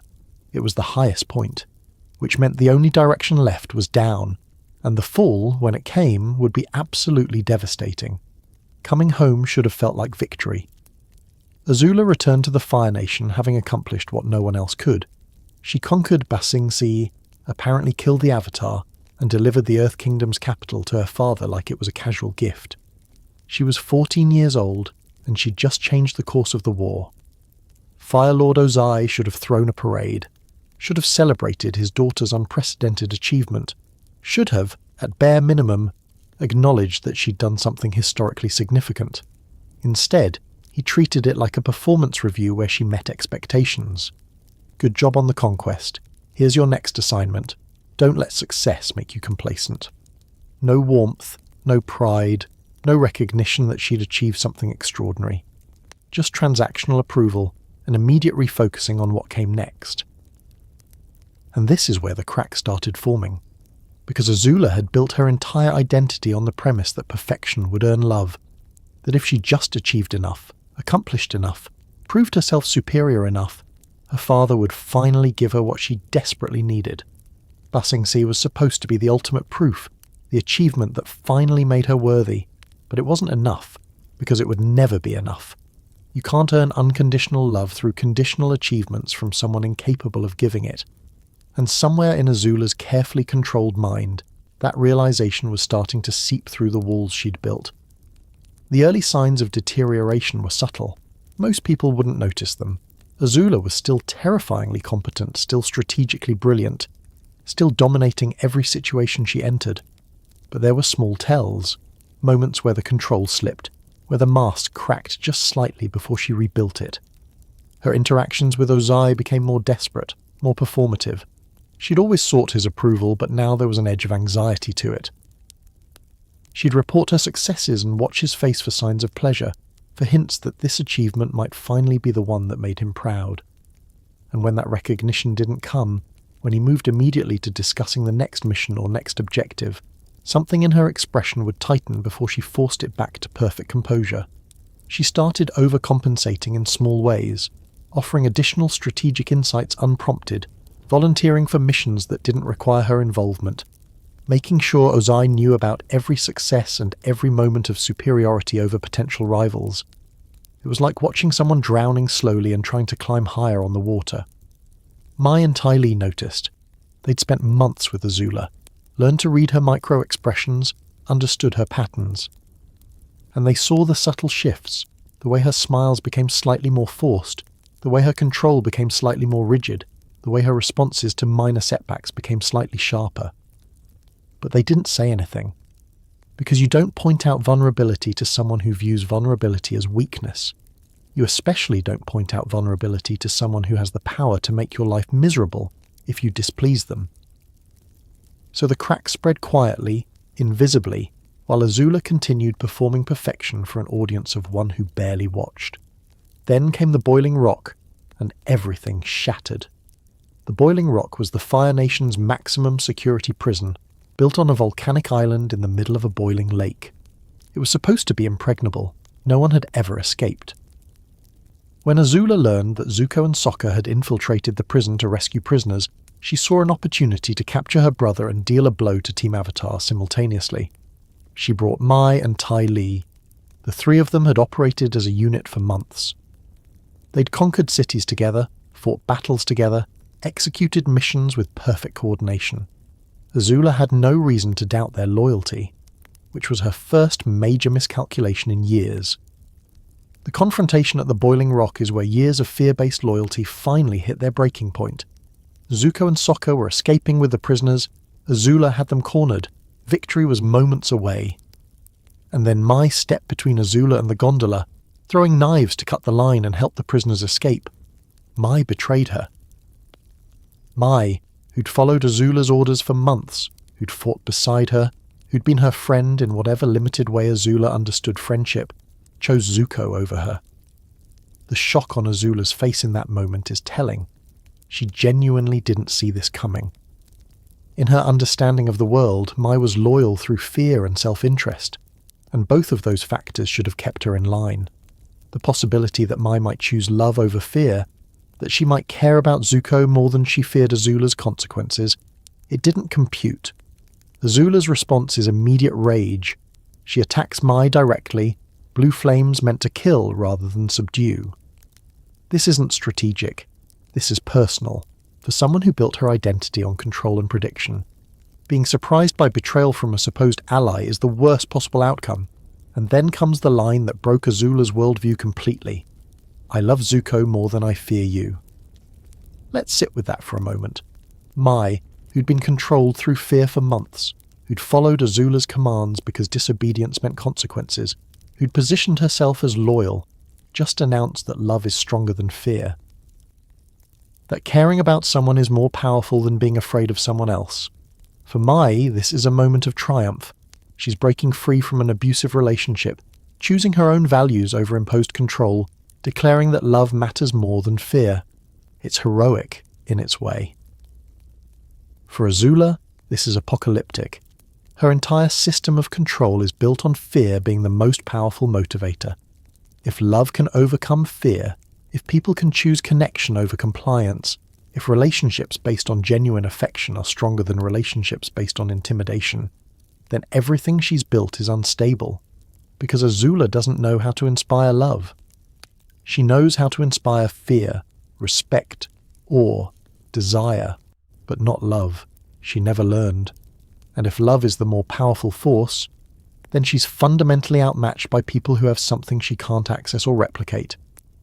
Before Azula can process this existential crisis, Ty Lee intervenes. Ty Lee, the other friend, the cheerful acrobat who'd followed Azula since childhood, who'd been recruited through manipulation and maintained through fear, chi blocks Azula and saves Mai's life. 2 betrayals in under a minute. The 2 people Azula considered closest to friends both chose against her. Both decided that their fear of her wasn't worth the cost anymore. Both demonstrated that her control was an illusion that could be broken the moment someone found something they valued more. Azula falls, temporarily paralysed by Ty Lee's chi blocking, and in that moment of forced helplessness, something fundamental breaks in her psychology. She's supposed to be perfect, supposed to be in control, supposed to be superior. And she's lying on the ground, defeated by people she considered subordinates, betrayed by people she thought were loyal. The look on her face when she regains control and watches them get arrested isn't just anger, it's confusion, hurt, betrayal, emotions she spent years suppressing, all surfacing at once because the situation is too overwhelming to maintain her usual control. Mai and Ty Lee get imprisoned, which should be Azula's victory. She had them arrested, punished for their betrayal, demonstrated that defiance has consequences. But it doesn't feel like victory. It feels like loss. Because the only two people who came close to being her friends are gone, and their final act was choosing someone else over her. This is the moment where Azula's facade begins actively crumbling. Up until now, the cracks were internal, invisible to most observers. After the boiling rock, they start showing. Her control becomes more rigid, more forced. She's like someone trying to hold water in their hands. The tighter she grips, the more slips through her fingers. She becomes more paranoid about loyalty, more suspicious of everyone around her, more likely to interpret neutral actions as potential betrayal. Her relationship with Ozai takes on new desperation. If Mai and Ty Lee could betray her, if fear isn't enough to ensure loyalty, then she needs to be even more perfect, even more valuable, even more indispensable to her father. Because Ozai's approval is the one thing keeping her identity intact. She starts reporting more frequently, offering more strategic insights, volunteering for more missions. She's trying to make herself irreplaceable, to prove that she's the most loyal, the most capable, the most devoted child. It's like watching someone try to earn love through a performance that becomes increasingly frantic. And then Ozai drops the bombshell. He's leaving. He's proclaiming himself the Phoenix King, ruler of the entire world, and he's going to lead the final assault that will burn the Earth Kingdom to the ground. And he's leaving Azula behind to rule the Fire Nation in his absence. To anyone else, this might sound like an honor. Being named Fire Lord at 14, being trusted to rule while your father conquers the world, it should be the ultimate validation. Ozai is basically saying, I trust you to run the homeland while I finish winning the war. But Azula hears something different. She hears, you're not coming with me, you're not part of the final victory, you're being left behind. Her reaction is telling. She thanks him, accepts the honor, says all the right things, but there's a moment where her face shows pure devastation before she controls it. Because she understands what this really is. Abandonment disguised as promotion. Ozai is taking the glory for himself. He's leaving her behind to manage domestic affairs while he becomes the Phoenix King, the world conqueror, the ultimate power. She accomplished the impossible in Ba Sing Se, and her reward is being sidelined during the final act. And maybe, just maybe, there's a part of Ozai that's uncomfortable with how capable Azula is. She conquered Ba Sing Se, she killed the Avatar, or thought she did. She's proven herself potentially more competent than him. Maybe leaving her behind is strategic in ways that have nothing to do with trust and everything to do with control. But Azula can't acknowledge that interpretation because it would destroy her. She's built her entire identity on earning her father's love through perfect service. If perfect service still results in abandonment, if achieving the impossible still isn't enough, if being better than everyone else still leaves you alone, then what was the point of any of it? So she accepts the role of Fire Lord, positions it as an honor in her mind, and tries to convince herself that this is what she wanted. She'll rule the Fire Nation, maintain order, prove herself capable of leadership, and when Ozai returns victorious, he'll see that she handled everything perfectly, and maybe then he'll finally give her the approval she desperately needs. Except being Fire Lord means she's suddenly responsible for everything while having no one she can trust. Mai and Ty Lee are gone, imprisoned because they betrayed her. Her father is gone, pursuing glory without her. Zuko is gone, having joined the Avatar despite her best efforts to bring him back. She's Fire Lord of the most powerful nation in the world, and she's completely alone. The paranoia starts escalating rapidly. Every servant, every advisor, every guard, anyone could be disloyal. Anyone could betray her like Mai and Ty Lee did. Anyone could be secretly working against her, waiting for the moment to strike. She starts seeing conspiracies everywhere. A servant brings tea a minute late. Is that incompetence or sabotage? An advisor offers counsel that differs from her initial assessment. Is that honest disagreement or attempted manipulation? A guard makes eye contact. Is that respect or challenge? The rational part of Azula knows this is paranoid thinking. But the traumatized part, the part that just experienced double betrayal from the only people she considered friends, can't risk trusting anyone. So she starts testing people, watching for signs of disloyalty and finding them everywhere, because when you're looking for betrayal, everything looks suspicious. Her confrontations with Zuko during this period take on a desperate quality. Before, when she fought Zuko, there was superiority and contempt. She was better than him, and she knew it. Now there's something more complex. Anger, hurt, confusion about why everyone chooses him over her. Zuko has Iroh's love, Mai's love, Team Avatar's friendship. He failed and was banished, struggled and made mistakes, yet people care about him. Azula succeeded at everything, proved herself superior, achieved the impossible, and she's alone. The injustice of that comparison is eating at her. Why does failure earn love while success earns isolation? Why does Zuko, who's weak and indecisive, get surrounded by people who care about him, while she, who's strong and capable, gets left behind? She can't answer these questions because the real answer, that vulnerability creates connection, while control creates isolation, that people love Zuko because he's genuine while they fear her because she's manipulative, would destroy her identity.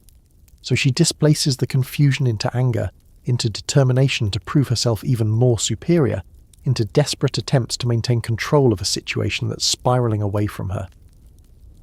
During her brief reign as Fire Lord, Azula's decision-making becomes increasingly erratic. She fires servants for minor infractions. She replaces advisors constantly. She implements security measures that border on excessive. She's trying to create perfect control through perfect surveillance, perfect obedience, perfect loyalty. But perfect control is impossible, and the harder she tries to achieve it, the more unstable everything becomes. Servants start making mistakes because they're terrified. Advisors offer bad counsel because they're telling her what they think she wants to hear rather than what's true. Guards become jumpy and hypervigilant because her paranoia is contagious. She's creating the very chaos she's trying to prevent, but she can't see it because she's too busy trying to control every variable. The day-to-day reality of being Fire Lord should be her triumph. She's leading a nation, making strategic decisions, wielding ultimate authority. Instead, it feels like drowning. Every decision requires perfect judgment. Every interaction requires perfect performance. Every moment requires maintaining absolute control, and she's 14 years old. Most 14-year-olds are worried about homework and crushes and maybe what college they want to attend. Azula is running a nation during wartime while experiencing severe psychological breakdown, and she can't admit weakness because weakness means failure, and failure means abandonment. The loneliness becomes crushing. She's surrounded by people, servants, guards, advisors, but completely isolated. No one talks to her like a person. Everyone treats her as Fire Lord, as authority, as someone to fear and obey but not to know. She has no friends. Mai and Ty Lee are imprisoned, and even if they weren't, they betrayed her. She has no family. Ozai is gone pursuing his own glory. Zuko has joined the enemy. Iroh is imprisoned and wouldn't help her anyway. Ursa is gone and probably never loved her to begin with. She has power, position, authority, and absolutely no one who cares about her as a person rather than as a tool or a threat. There are moments, brief moments, where Azula seems to recognize what's happening to her, where the mask slips and you see not the Fire Lord, not the prodigy, not the perfect weapon, but a scared, lonely, traumatized teenager who's in way over her head and has no one to turn to for help. But those moments terrify her more than any external threat, because acknowledging vulnerability means acknowledging that she's not perfect, that she can't control everything, that she needs help, and needing help means depending on others, which means vulnerability to betrayal, which means potential abandonment. So she buries those moments, forces the mask back on, and keeps performing perfection even as the performance becomes increasingly unstable. Her final confrontation with Zuko before the Agni Kai shows how far she's deteriorated. When she fights him at the Boiling Rock or earlier in Book 3, there's cold calculation. When she fights him later, there's desperation. She's not just trying to defeat him, she's trying to prove something to herself, to Ozai, to everyone who abandoned her. She's trying to prove that she was right, that fear is stronger than love, that power is more valuable than connection, that being perfect is enough. But deep down, she knows it's not working. And that knowledge, combined with her inability to change course, creates a psychological pressure that's building toward catastrophic release. The crown isn't just cracking, it's about to shatter completely. And when it does, the breakdown won't be quiet or private or manageable. It will be spectacular, public, and absolutely devastating. Because when you've spent your entire life building an identity on perfection, and that perfection fails to earn what you actually need, and you have no backup identity to fall back on, the collapse is total. Azula stood at the pinnacle of power, wearing the crown of Fire Lord, commanding the most powerful nation in the world, and she'd never been more broken, more alone, or more terrified. The girl who'd conquered Ba Sing Se couldn't conquer her own mind. The strategist who'd outmaneuvered everyone couldn't outmaneuver her own trauma. The prodigy who'd mastered lightning couldn't master her own emotions. And the worst part? She couldn't even admit it was happening. Because admitting it would mean everything she'd built her life on was a lie. And that truth was more terrifying than any enemy she'd ever faced. So she kept going, kept performing, kept pretending everything was under control, while the foundations crumbled beneath her and the final catastrophic breakdown approached like a storm she couldn't escape. The day of Azula's coronation should have been the culmination of everything she'd worked for. 14 years of training, achieving, proving herself superior, all leading to this moment where she'd be crowned Fire Lord, the youngest in history, the most accomplished of her generation. This was supposed to be victory. Instead, it was the day everything finally, completely, catastrophically fell apart.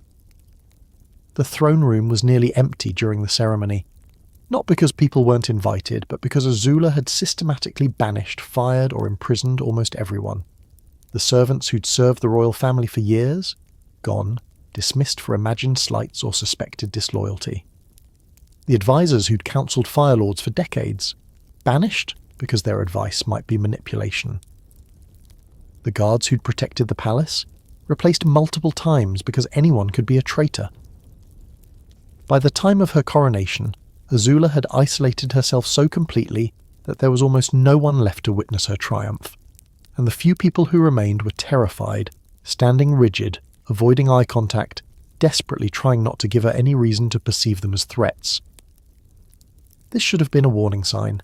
When you're so paranoid that you've removed everyone around you, when your coronation happens in a nearly empty throne room because you can't trust anyone to attend, that's not security, that's psychosis. But Azula couldn't see it. Or she could see it and couldn't stop it. The paranoia had become self-sustaining, a feedback loop where every person she removed made her more isolated, and more isolation made her more paranoid, which made her remove more people. She stood there in her Fire Lord regalia, crown being placed on her head, and instead of triumph, there was just emptiness, hollow achievement. The recognition that she'd won everything, and it meant nothing because there was no one there who cared about her as anything other than a threat to survive. The ceremony itself was brief, perfunctory. No celebration, no joy, just the mechanical execution of tradition. And when it was over, Azula sat on the throne, alone, crowned, powerful, and completely broken. Then came the hallucinations. Azula started seeing her mother, not as a memory, not as a dream, but as a presence in the room. Ursa appeared in mirrors, in reflections, speaking to her daughter with words that cut deeper than any blade. The first time it happened, Azula was in her chambers, preparing for the coronation.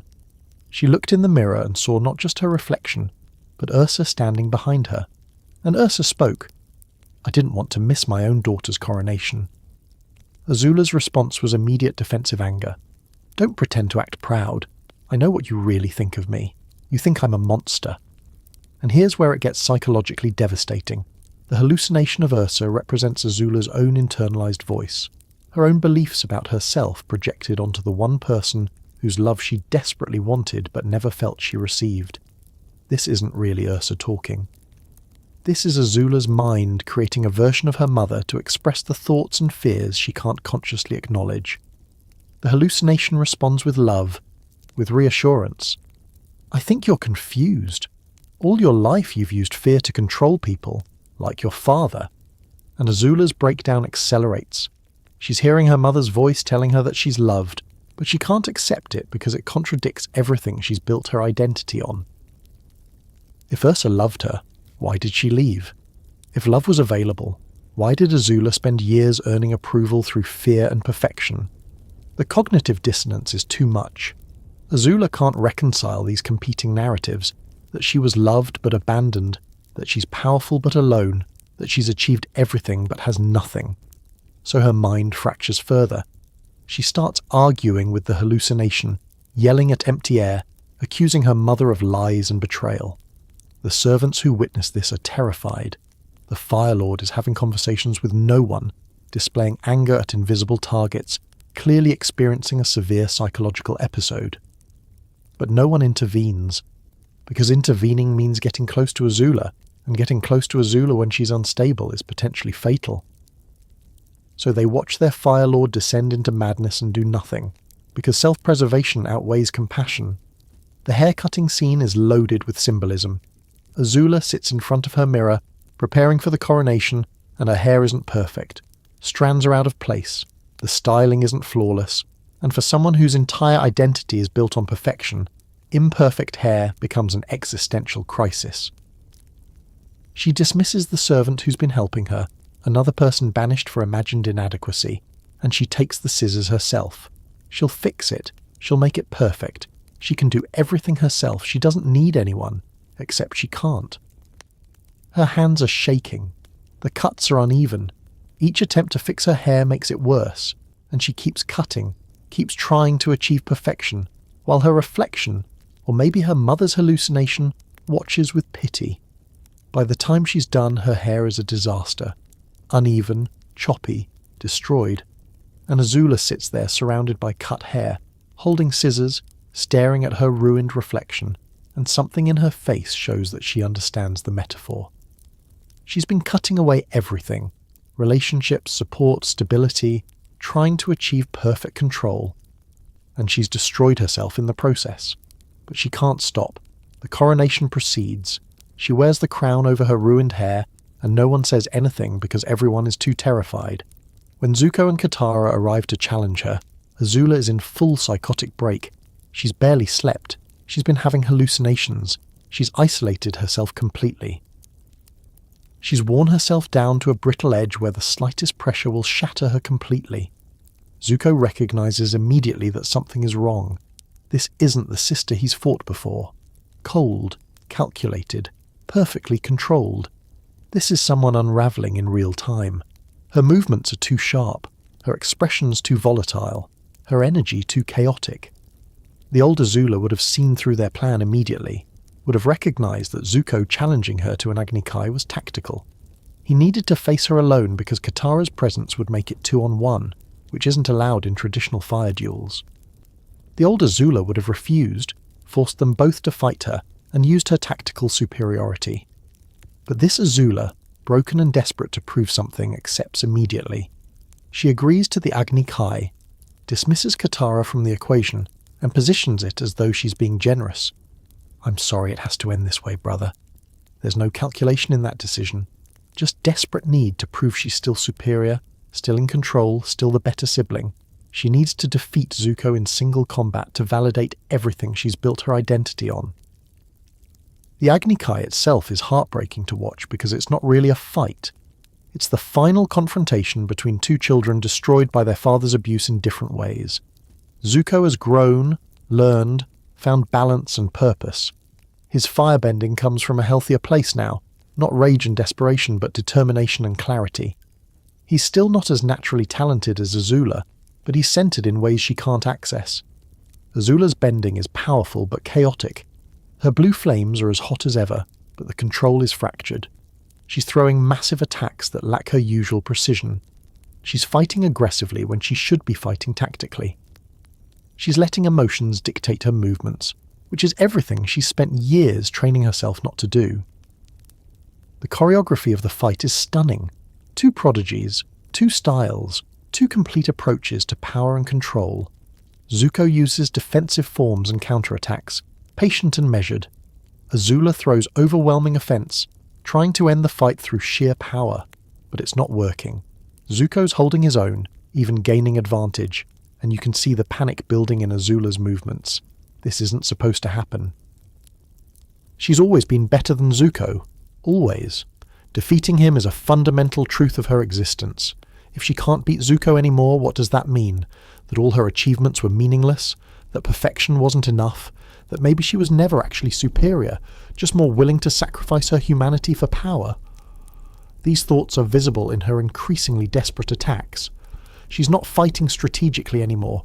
She's fighting like someone who needs this victory to prove her entire identity isn't a lie. And then comes the lightning. Azula generates lightning, her signature move, the technique that represents her superiority, the ability even her father struggled with. She aims it at Zuko, ready to end the fight the way she ended her confrontation with Aang in Ba Sing Se. But Zuko has learned lightning redirection from Iroh. He can counter this. Azula knows this. She's smart enough to have anticipated it. Under normal circumstances, she'd never use lightning against someone who can redirect it. But these aren't normal circumstances. Azula isn't thinking tactically anymore. She's thinking emotionally, desperately, and in that split second she sees Katara standing nearby and redirects her aim. She's going to kill Katara instead. If she can't beat Zuko directly, she'll destroy what he cares about. She'll prove that emotional attachments are weaknesses. She'll demonstrate that her way, isolation, control, power without connection, is superior. Zuko sees what's happening, sees Azula redirecting the lightning toward Katara, and he makes the split-second decision to throw himself in the path, to intercept the lightning and save Katara's life. It's exactly the kind of self-sacrificing, emotionally driven, tactically questionable decision that Azula has always dismissed as weakness. Zuko is protecting someone he cares about at tremendous personal risk, which in Azula's worldview is stupid.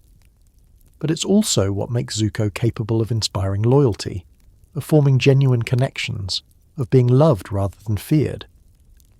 And as Azula watches her lightning strike her brother, watches him fall, there's a moment where her face shows not triumph but something closer to horror. Because she just tried to kill someone to hurt her brother, not for tactical reasons, not for strategic advantage, purely to cause emotional pain. She crossed a line that even she recognizes as monstrous. Zuko falls, badly injured but alive because he managed to redirect some of the lightning.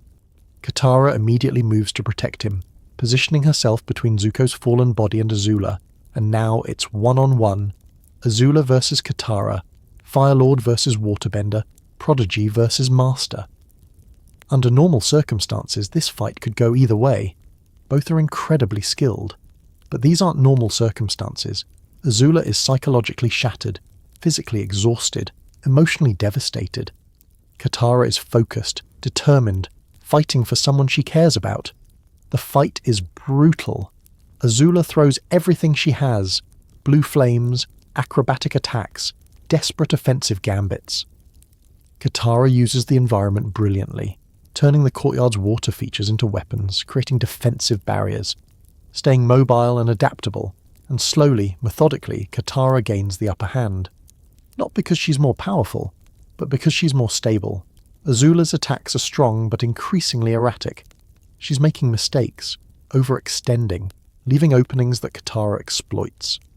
Finally, Katara uses water bending to create chains of ice that wrap around Azula, binding her in place.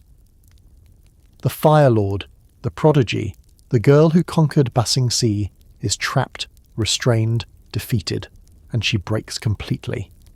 Azula struggles against the chains, thrashing violently, flames erupting uncontrolled. She's screaming, not words, just raw vocalization of rage, frustration, fear, pain, everything she's suppressed for 14 years all coming out at once. Blue fire shoots from her mouth in uncontrolled bursts. She's not even trying to escape strategically anymore. She's just a wounded animal caught in a trap, panicking and lashing out reflexively. Katara and Zuko watch this, and there's no triumph on their faces. Just sadness, pity, maybe even guilt. They're watching a complete psychological breakdown in real time, and it's not satisfying. It's tragic. Finally, Azula's struggles weaken. The fire stops, and she just cries. Still chained, still bound, the Fire Lord of the Fire Nation cries like the traumatized child she is. The image of Azula crying, chained to a storm grate, makeup running, hair destroyed, completely broken. It's one of the most devastating scenes in the entire series. This is what happens when you build an identity entirely on perfection and control, when you weaponize every aspect of yourself, when you sacrifice all humanity for power. You win everything and lose yourself.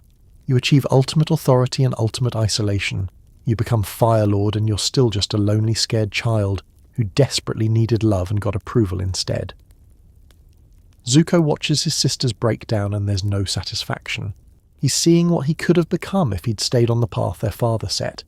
He's seeing the ultimate cost of seeking Ozai's approval, of measuring worth through achievement, of viewing relationships as tactical rather than genuine. Two children, both raised by the same abusive father, both damaged by the same toxic system.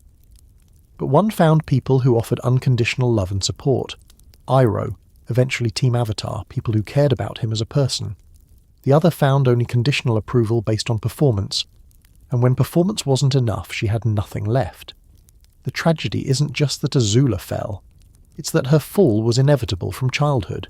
The moment she built her identity on being perfect for an audience of one who could never actually love her, the breakdown became a matter of when, not if. You can only perform perfection for so long before the mask cracks. You can only suppress vulnerability for so long before it erupts catastrophically. You can only maintain absolute control for so long before the effort of maintaining it destroys you. Azula spent 14 years becoming the perfect weapon, the ultimate strategist, the most powerful firebender of her generation. And in the end, all that perfection couldn't protect her from the fundamental human truth that we need connection more than we need control, that vulnerability is strength rather than weakness, that love, real love, unconditional love, matters more than any achievement. The girl who conquered Ba Sing Se couldn't conquer her own trauma.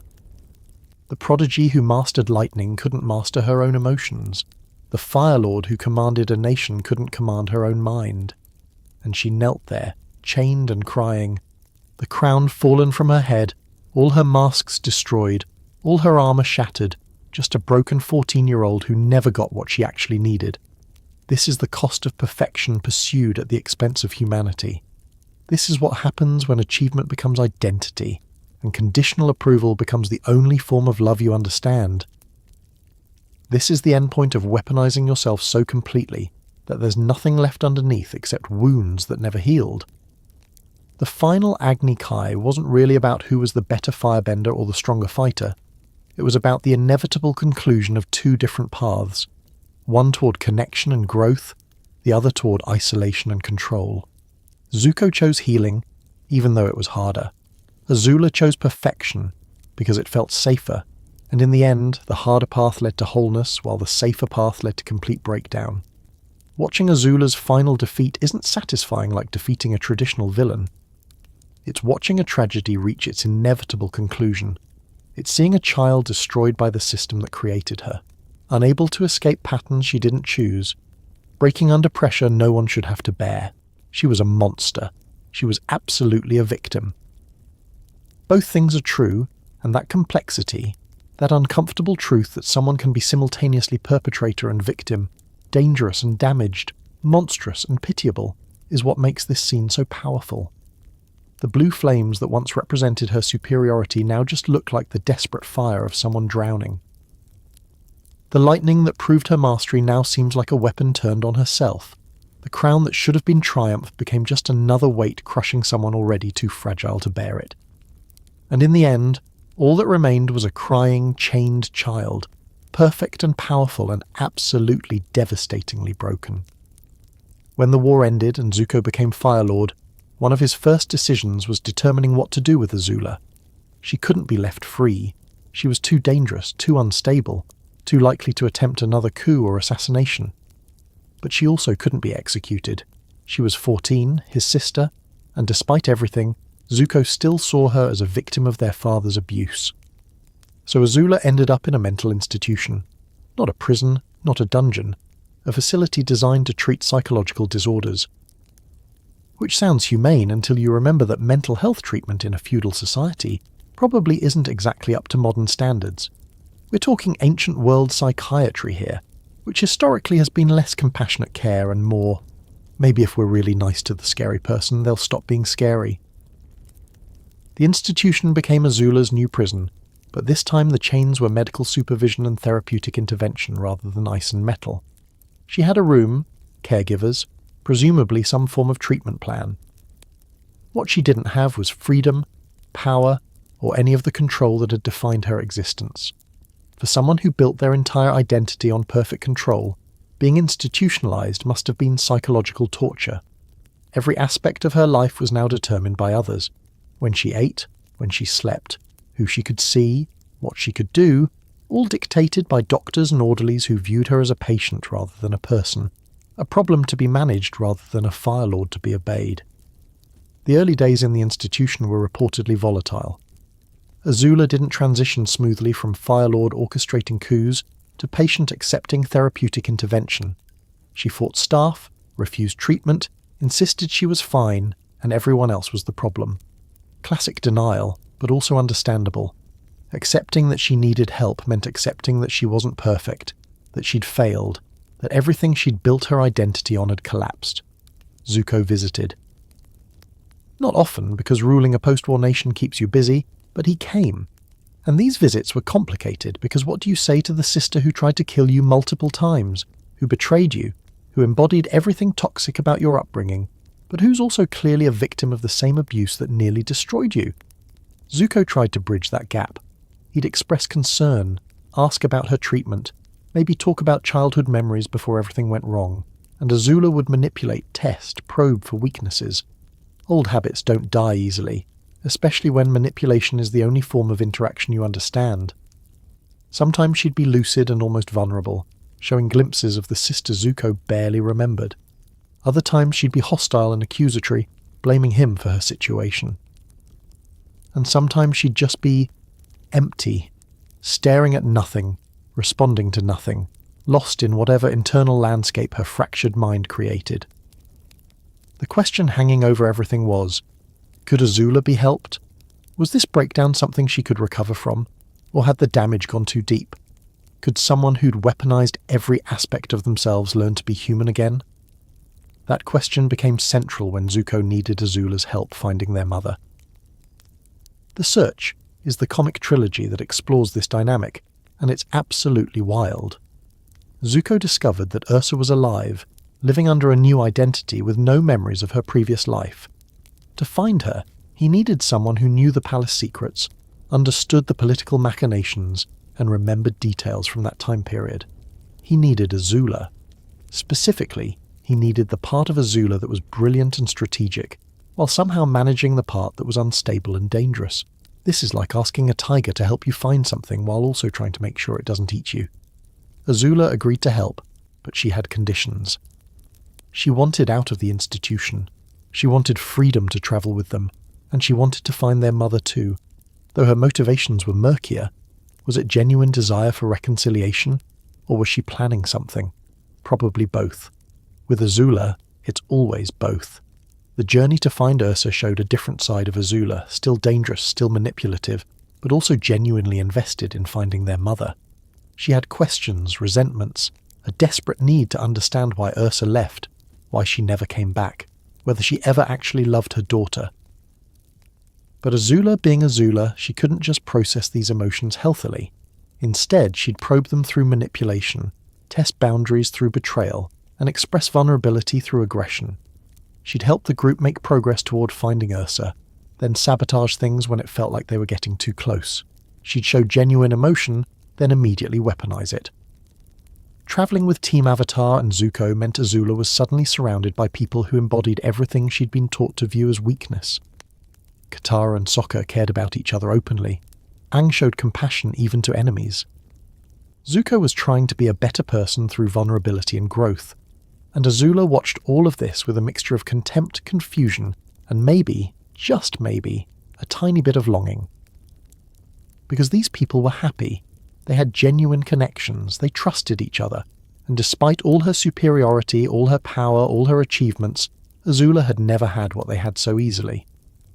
There's a scene where Azula watches the group interact, laughing, teasing each other, being comfortable in ways she never learned, and something in her expression suggests she's recognizing what she missed. Not just in the moment, but her entire life. She was so busy being perfect that she never got to be a person. But recognizing the problem doesn't mean she could fix it. Azula's attempts at normal interaction remained deeply awkward and often manipulative. She'd try to connect and it would come out as a power play. She'd attempt vulnerability and immediately undercut it with cruelty. She was like someone learning a language through academic study. She understood the words but not the music. When they finally found Ursa, the confrontation was devastating in completely different ways than anyone expected. Ursa had been given a new face and new memories through spirit magic. She literally didn't remember being Ursa, didn't remember her children, didn't remember any of her previous life. Azula's reaction to discovering her mother didn't remember her was complex. Part relief. Ursa couldn't reject her if she didn't know her. Part rage. This was the ultimate abandonment, erasing their relationship entirely. Part desperate need. Maybe this was a chance to start over, to be someone different to her mother, to finally earn the love she'd always wanted. But you can't build new relationships on old foundations of trauma. Even when Ursa's memories were eventually restored and she recognized her children, the reunion wasn't the healing moment Azula needed. Because Ursa did love Azula. She'd always loved her. But Azula couldn't accept that love because it contradicted her entire understanding of herself. If Ursa loved her, why did the fear show in her eyes? If Ursa cared, why did she leave? If Azula was worthy of love, why had she spent her entire life earning approval through perfection? The cognitive dissonance was too much. Azula's identity was built on being unloved, being the monster, being the child who had to earn worth through achievement. Accepting that she was loved unconditionally would mean everything she'd built herself on was unnecessary, that all the pain and isolation and weaponization of herself was for nothing. So she rejected it. She pushed away the one thing she'd always desperately wanted because accepting it meant destroying her identity and rebuilding from nothing, and that was more terrifying than staying broken. The conversation between Azula and Ursa after her memories returned is heartbreaking. Ursa tries to explain, to apologize, to reach out to her daughter. And Azula deflects, attacks, retreats into manipulation and cruelty because vulnerability feels like dying. "You never loved me," Azula says, and when Ursa tries to contradict her, tries to say she always loved both her children, Azula refuses to believe it. She's made her mother into a villain in her narrative because villains are easier to process than complicated people who loved you imperfectly while dealing with their own trauma and impossible situations. This failure of reconciliation isn't anyone's fault exactly. Ursa is trying. Azula is too damaged to receive it. Zuko is trying to facilitate healing while managing his own complicated feelings. Everyone means well, but meaning well isn't enough when you're dealing with this level of psychological damage. After the failed reconciliation, Azula escaped. Again. Because freedom through escape is easier than freedom through healing, and facing your trauma is harder than running from it. Her subsequent appearances in the comic show a pattern. Azula keeps inserting herself into situations involving Zuko and the gang, keeps creating chaos, but her motivations become increasingly unclear. Sometimes she seems to be actively working against them. Sometimes she's helping in her own twisted way. Sometimes she's just there, watching, testing, trying to figure out her role in a world that's moved on without her. She forms a group of followers, young women who view her as a powerful figure worth emulating. It's like a twisted version of her dynamic with Mai and Ty Lee, except these girls actually choose to follow her rather than being manipulated into it. Or at least they choose it initially. The manipulation probably kicks in eventually because Azula's gonna Azula. But this group represents something interesting. Azula learning, however imperfectly, that people might follow you for reasons other than fear. These girls admire her strength, her refusal to be broken, her defiance of the system that tried to contain her. It's not healthy leadership, but it's different from her previous approach. Her relationship with Zuko throughout the comics becomes this weird dance of enemy-sister-ally threat. She'll help him with problems one moment and try to undermine him the next. She'll show up to offer strategic advice, then disappear before anyone can determine her real agenda. She saves his life occasionally, but you're never quite sure if it's because she cares or because she wants him alive for her own purposes. Zuko, for his part, can't quite give up on her. He sees the flashes of humanity, the moments where she seems almost reachable, and he keeps trying. Not aggressively, not with illusions that she'll suddenly become a good person, but with persistent, patient effort to leave the door open for healing if she ever chooses it. It's complicated because Zuko has responsibilities as Fire Lord that sometimes conflict with his desire to help his sister. He can't let her run wild, causing chaos, but he also can't bring himself to treat her as just another threat to be eliminated. She's his sister, and despite everything, that means something. The comics explore whether Azula can be redeemed, and the answer is complicated. Can she be helped? Probably, with intensive therapy, medication, stable support systems, and genuine desire to change. Does she want to be helped? That's less clear. There are moments where Azula seems to want healing, seems tired of being the monster, seems genuinely lonely and desperate for connection. But there are also moments where she doubles down on old patterns, where she chooses power over connection, where she seems more comfortable being the villain than facing the vulnerability required for change. The ambiguity is intentional. Azula represents a type of damaged person who's caught between wanting to change and being too afraid of what change means, who recognizes their patterns are destructive but doesn't know how to break them, who desperately needs help but pushes it away because accepting help means accepting weakness. Recovery from severe trauma and mental illness isn't linear. It's not a simple arc from broken to fixed. It's messy, with progress and regression, good days and bad days, moments of clarity and moments of crisis, and for someone as damaged as Azula, the path to any kind of stability is going to be long, difficult and uncertain. Her fate remains ambiguous by design. She's not locked away forever, but she's not healed. She's not redeemed, but she's not irredeemable. She's just existing in this liminal space between her past and potential future, between the monster she became and the person she might have been.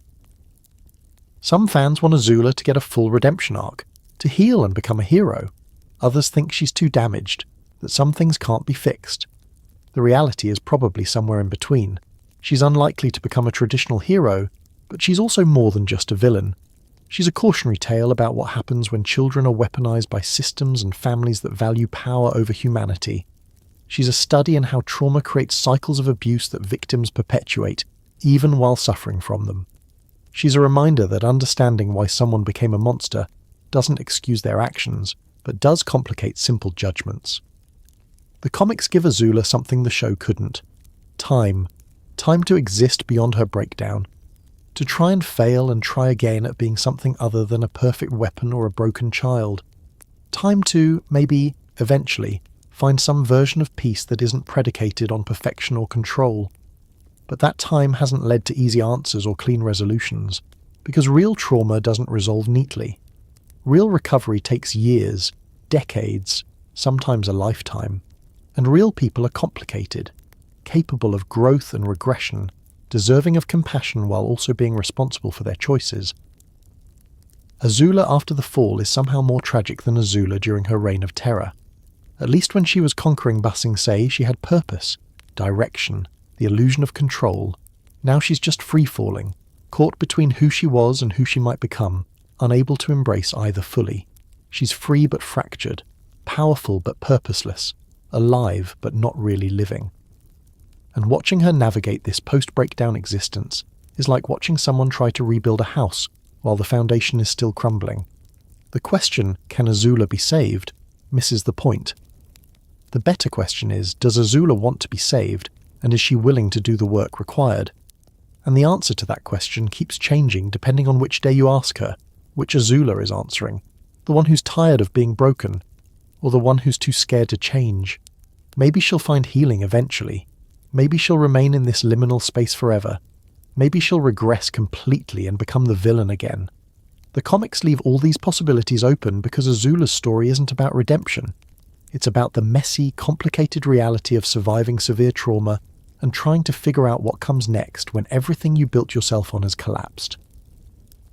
And honestly, that ambiguity is more realistic and more interesting than either a neat redemption arc or a simple villain ending. Because people like Azula, brilliant, damaged, caught between their worst impulses and their desperate need for connection, don't get storybook endings. They get uncertain futures full of hard choices and difficult work, and the possibility that maybe, someday, with enough effort and support, they might find something resembling peace. Whether Azula ever finds that peace remains an open question, but at least she's still asking it, which is more than could be said when she was chained and crying after the Agni Kai.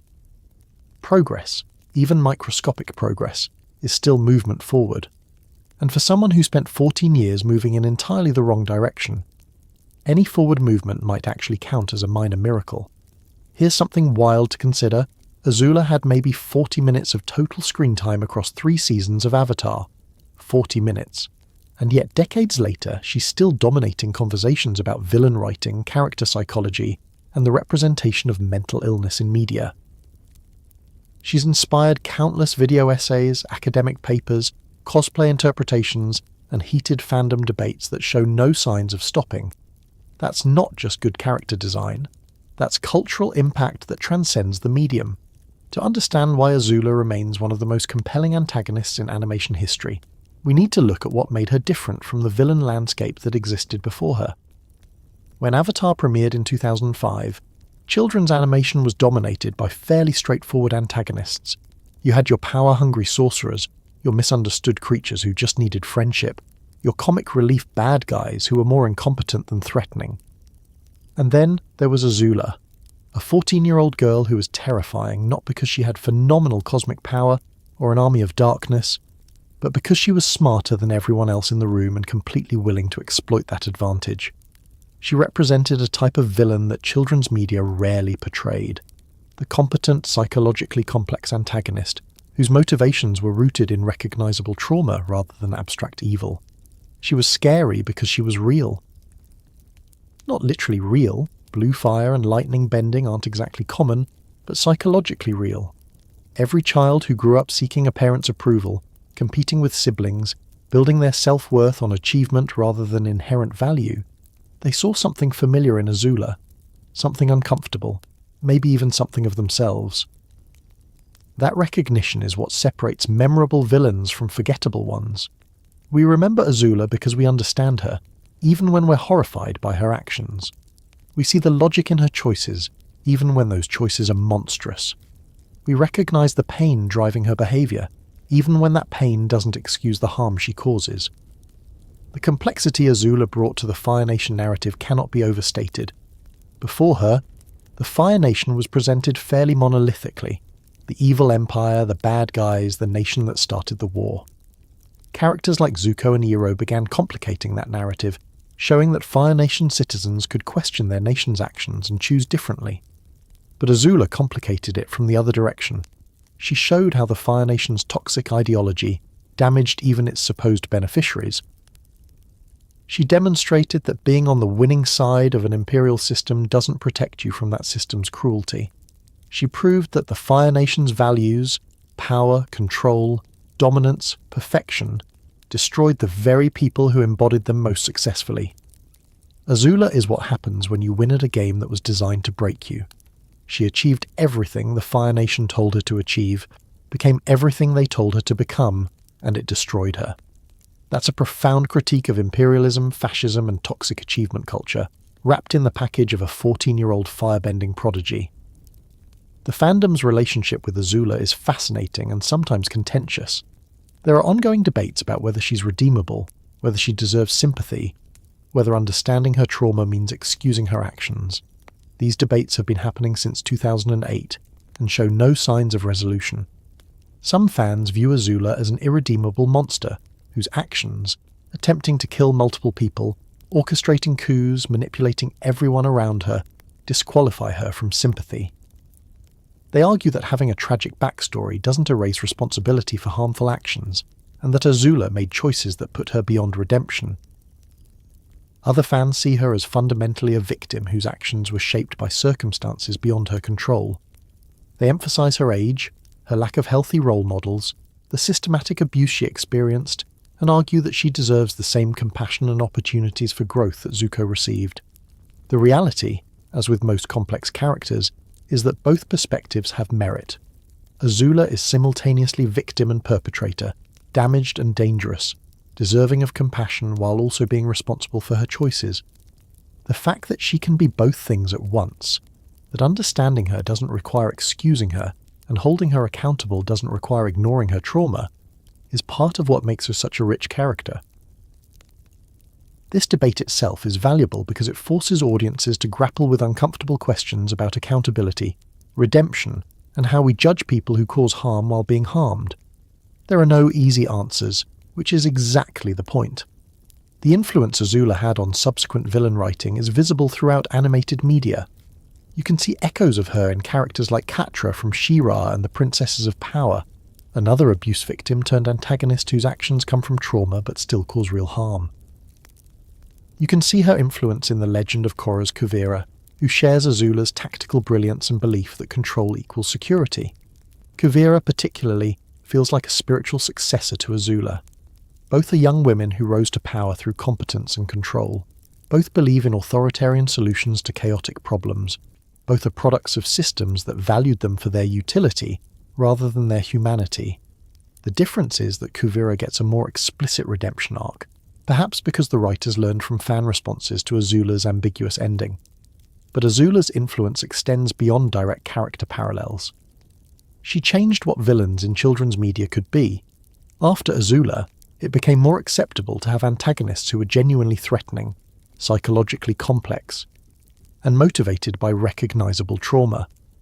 She opened doors for more nuanced villain writing across animation. The voice acting deserves special recognition. Grey DeLisle's performance as Azula is genuinely masterful. She captures every layer of the character, the cold calculation and the underlying vulnerability, the performative confidence masking deep insecurity, the gradual psychological deterioration. You can hear the difference between Azula's public voice and her private thoughts, between her manipulative sweetness and her genuine rage. DeLisle's delivery of iconic lines like, "I'm a people person," or "Don't flatter yourself, you were never even a player," adds dimensions that aren't in the script alone. Her performance during the breakdown scenes is particularly remarkable. Conveying psychological fracture through vocal performance is incredibly difficult, and she absolutely nails it. The fact that DeLisle could make Azula simultaneously terrifying and pitiable, monstrous and sympathetic, often in the same scene, that's exceptional voice acting that elevated an already well-written character to legendary status. Let's talk about the cultural staying power, because Azula's presence in fan spaces remains enormous. Fan art of Azula floods every Avatar-related platform. Cosplayers have been perfecting her look for nearly 2 decades. Her quotes have become memes, reaction images, shorthand for specific types of personality or situation. "I'm sorry it has to end this way, brother," and "Trust is for fools" have achieved the kind of cultural penetration usually reserved for much longer-running series. People who've never watched Avatar still recognize Azula cosplay. Her character has transcended the show itself to become a cultural touchstone. The cosplay community's relationship with Azula is particularly interesting because her visual design is both iconic and challenging. The sharp angles of her costume, the specific styling of her hair, the Fire Nation aesthetic all require significant skill to replicate. But cosplayers keep attempting it because Azula represents something worth embodying, even temporarily. There's something powerful about putting on the costume of a character who's simultaneously powerful and broken. It's a way of exploring those contradictions safely, of inhabiting power while acknowledging damage, of performing control while understanding its costs. Why Gen Z and millennials relate to Azula differently now than they did as children is particularly relevant given the user I'm writing for. When Avatar first aired, many viewers were children who saw Azula as simply a scary villain. She was the bad guy, the one you rooted against, the obstacle to the hero's success. But as those viewers grew up, their understanding evolved. They started recognizing the signs of abuse, the symptoms of untreated mental illness, the ways that perfectionism and achievement culture damage people. They saw Azula through adult eyes and realized she wasn't just scary, she was tragic. Many millennials and Gen Z viewers now see their own struggles reflected in Azula. The pressure to be perfect, the conditional nature of approval in achievement-focused cultures, the isolation that comes from weaponizing yourself, the difficulty of vulnerability when you've built identity on control. These aren't abstract concepts anymore. They're lived experiences. There's a reason high-functioning anxiety looks like Azula became a semi-viral observation in mental health spaces online. The performance of perfect competence while internally spiraling, the inability to distinguish self-worth from achievement, the fear that showing vulnerability means losing everything. These resonate with a generation dealing with unprecedented pressure and inadequate support systems. This doesn't mean people with anxiety are villains, obviously, but it means Azula's psychological profile reflects patterns that many people recognize in themselves or others.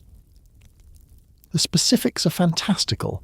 Most people aren't conducting military coups, but the underlying psychology is uncomfortably relatable. The mental health conversations Azula's character enabled are genuinely significant. Before Avatar, children's media rarely portrayed mental illness explicitly, and when it did, it was usually as something that made you dangerous and needed to be fixed quickly with magic or willpower.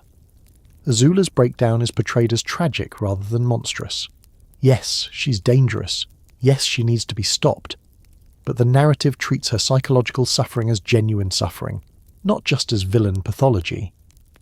The final image of her chained and crying is heartbreaking, not triumphant. This opens space for discussions about how trauma manifests, how mental illness presents differently in different people, how perfectionism and control can be maladaptive coping mechanisms, and how abuse creates cycles that victims perpetuate even while suffering from them. Therapists have written about using Azula as a case study for discussing complex trauma, personality disorders, and the difference between understanding harmful behavior and excusing it. Mental health advocates have pointed to her character as an example of why early intervention matters and why conditional approval damages children. Academic analysis of Azula has spawned actual scholarly papers. Seriously, there are academic articles analysing her character through feminist theory, trauma studies, political science frameworks, and psychological lenses. A children's cartoon character has generated genuine academic discourse. The feminist readings are particularly interesting. Azula is powerful in ways typically reserved for male characters.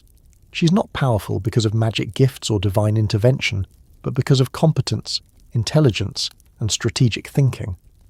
She's a tactical genius who happens to be a teenage girl, and the show never suggests her gender limits her capability.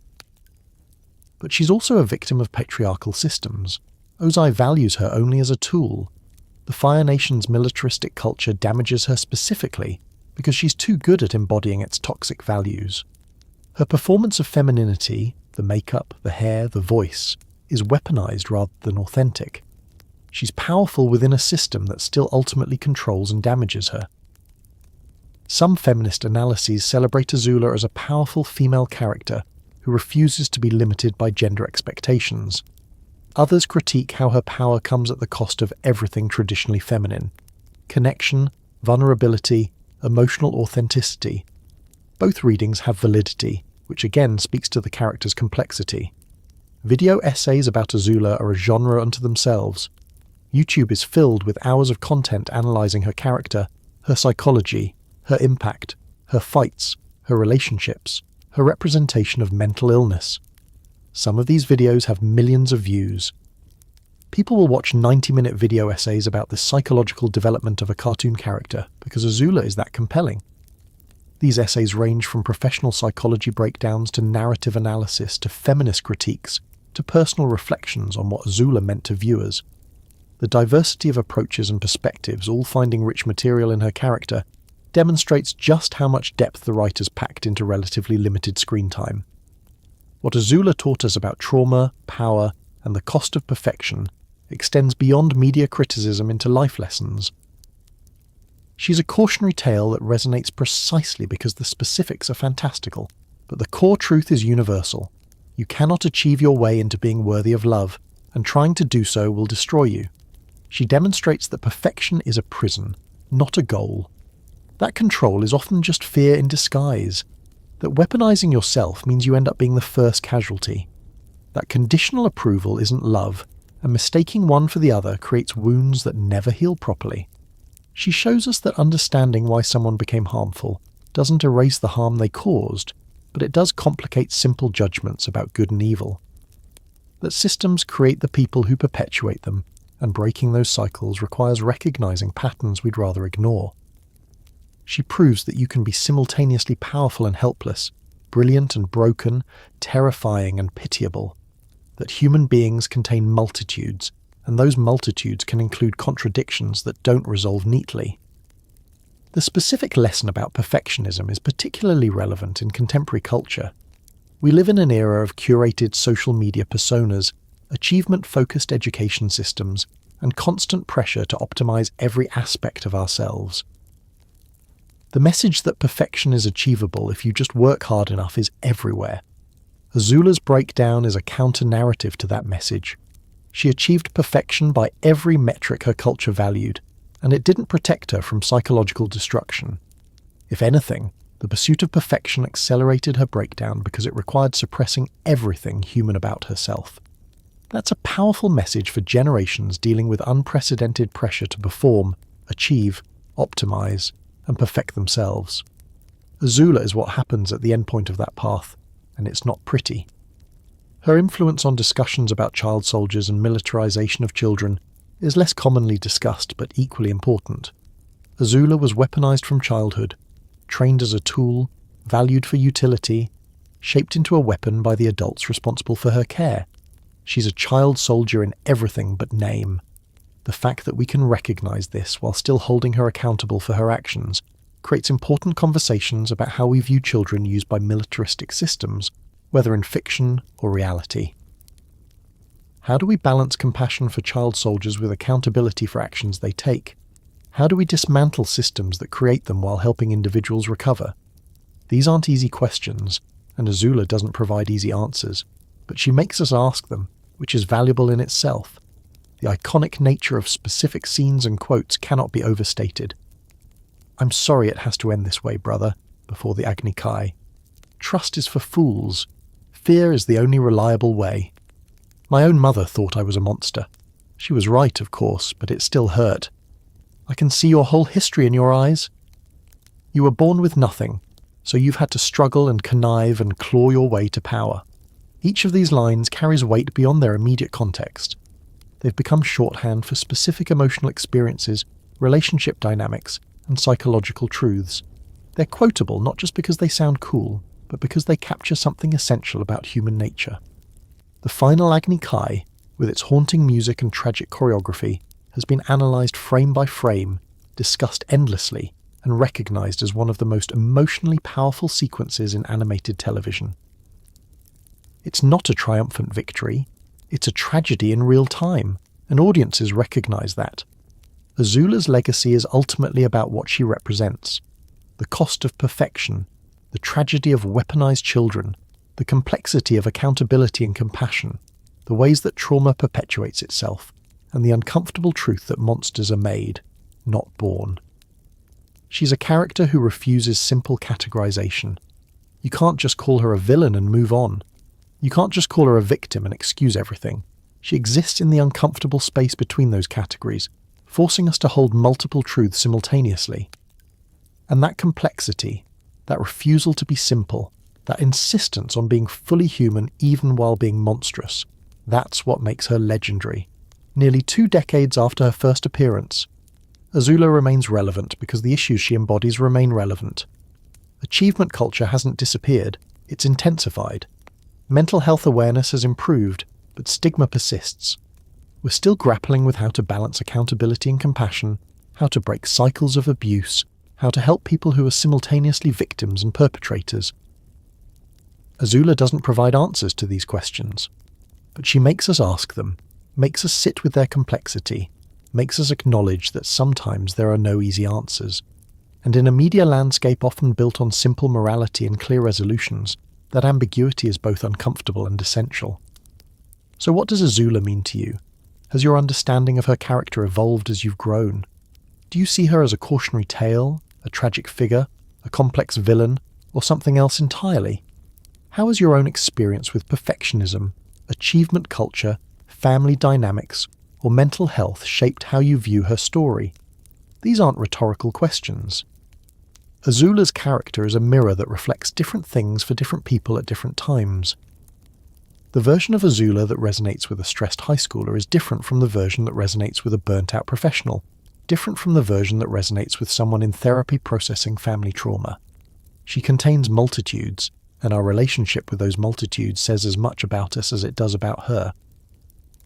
In the end, Azula's greatest achievement, and I mean the character's impact, not her fictional accomplishments, is creating space for complexity in children's media. She proved that young audiences could handle nuanced antagonists, that you could portray mental illness and trauma without simplifying, that villains could be sympathetic without being redeemed. She opened doors that subsequent shows have walked through. She changed expectations for what animated antagonists could be. She demonstrated that treating your audience as intelligent and capable of handling complexity creates deeper, more meaningful storytelling. A 14-year-old cartoon character with blue fire and lightning became a cultural phenomenon that spawned academic papers, therapeutic discussions, fan communities, and endless analysis. She transcended her medium to become a touchstone for conversations about trauma, power, perfectionism, and the cost of weaponizing yourself. That's not just good character design. That's lightning in a bottle, or maybe lightning in her veins, that continues striking twice, 3 times, 1,000 times as new viewers discover her character and find something that resonates. Azula's story isn't over, not really. As long as people are dealing with perfectionism, trauma, toxic achievement culture, and the struggle to balance accountability with compassion, her character will remain relevant. She'll keep generating discussions, inspiring analysis, and forcing us to sit with uncomfortable truths about human nature. And maybe that's the ultimate legacy. Not redemption or condemnation, but continued relevance. The recognition that what Azula represents, in all its complexity, tragedy, and uncomfortable truth, matters. Has always mattered. Will continue mattering as long as systems create damaged people, and those damaged people struggle to break free from cycles they didn't choose. She was 14 years old, burning blue, and absolutely unforgettable, and decades later she still is.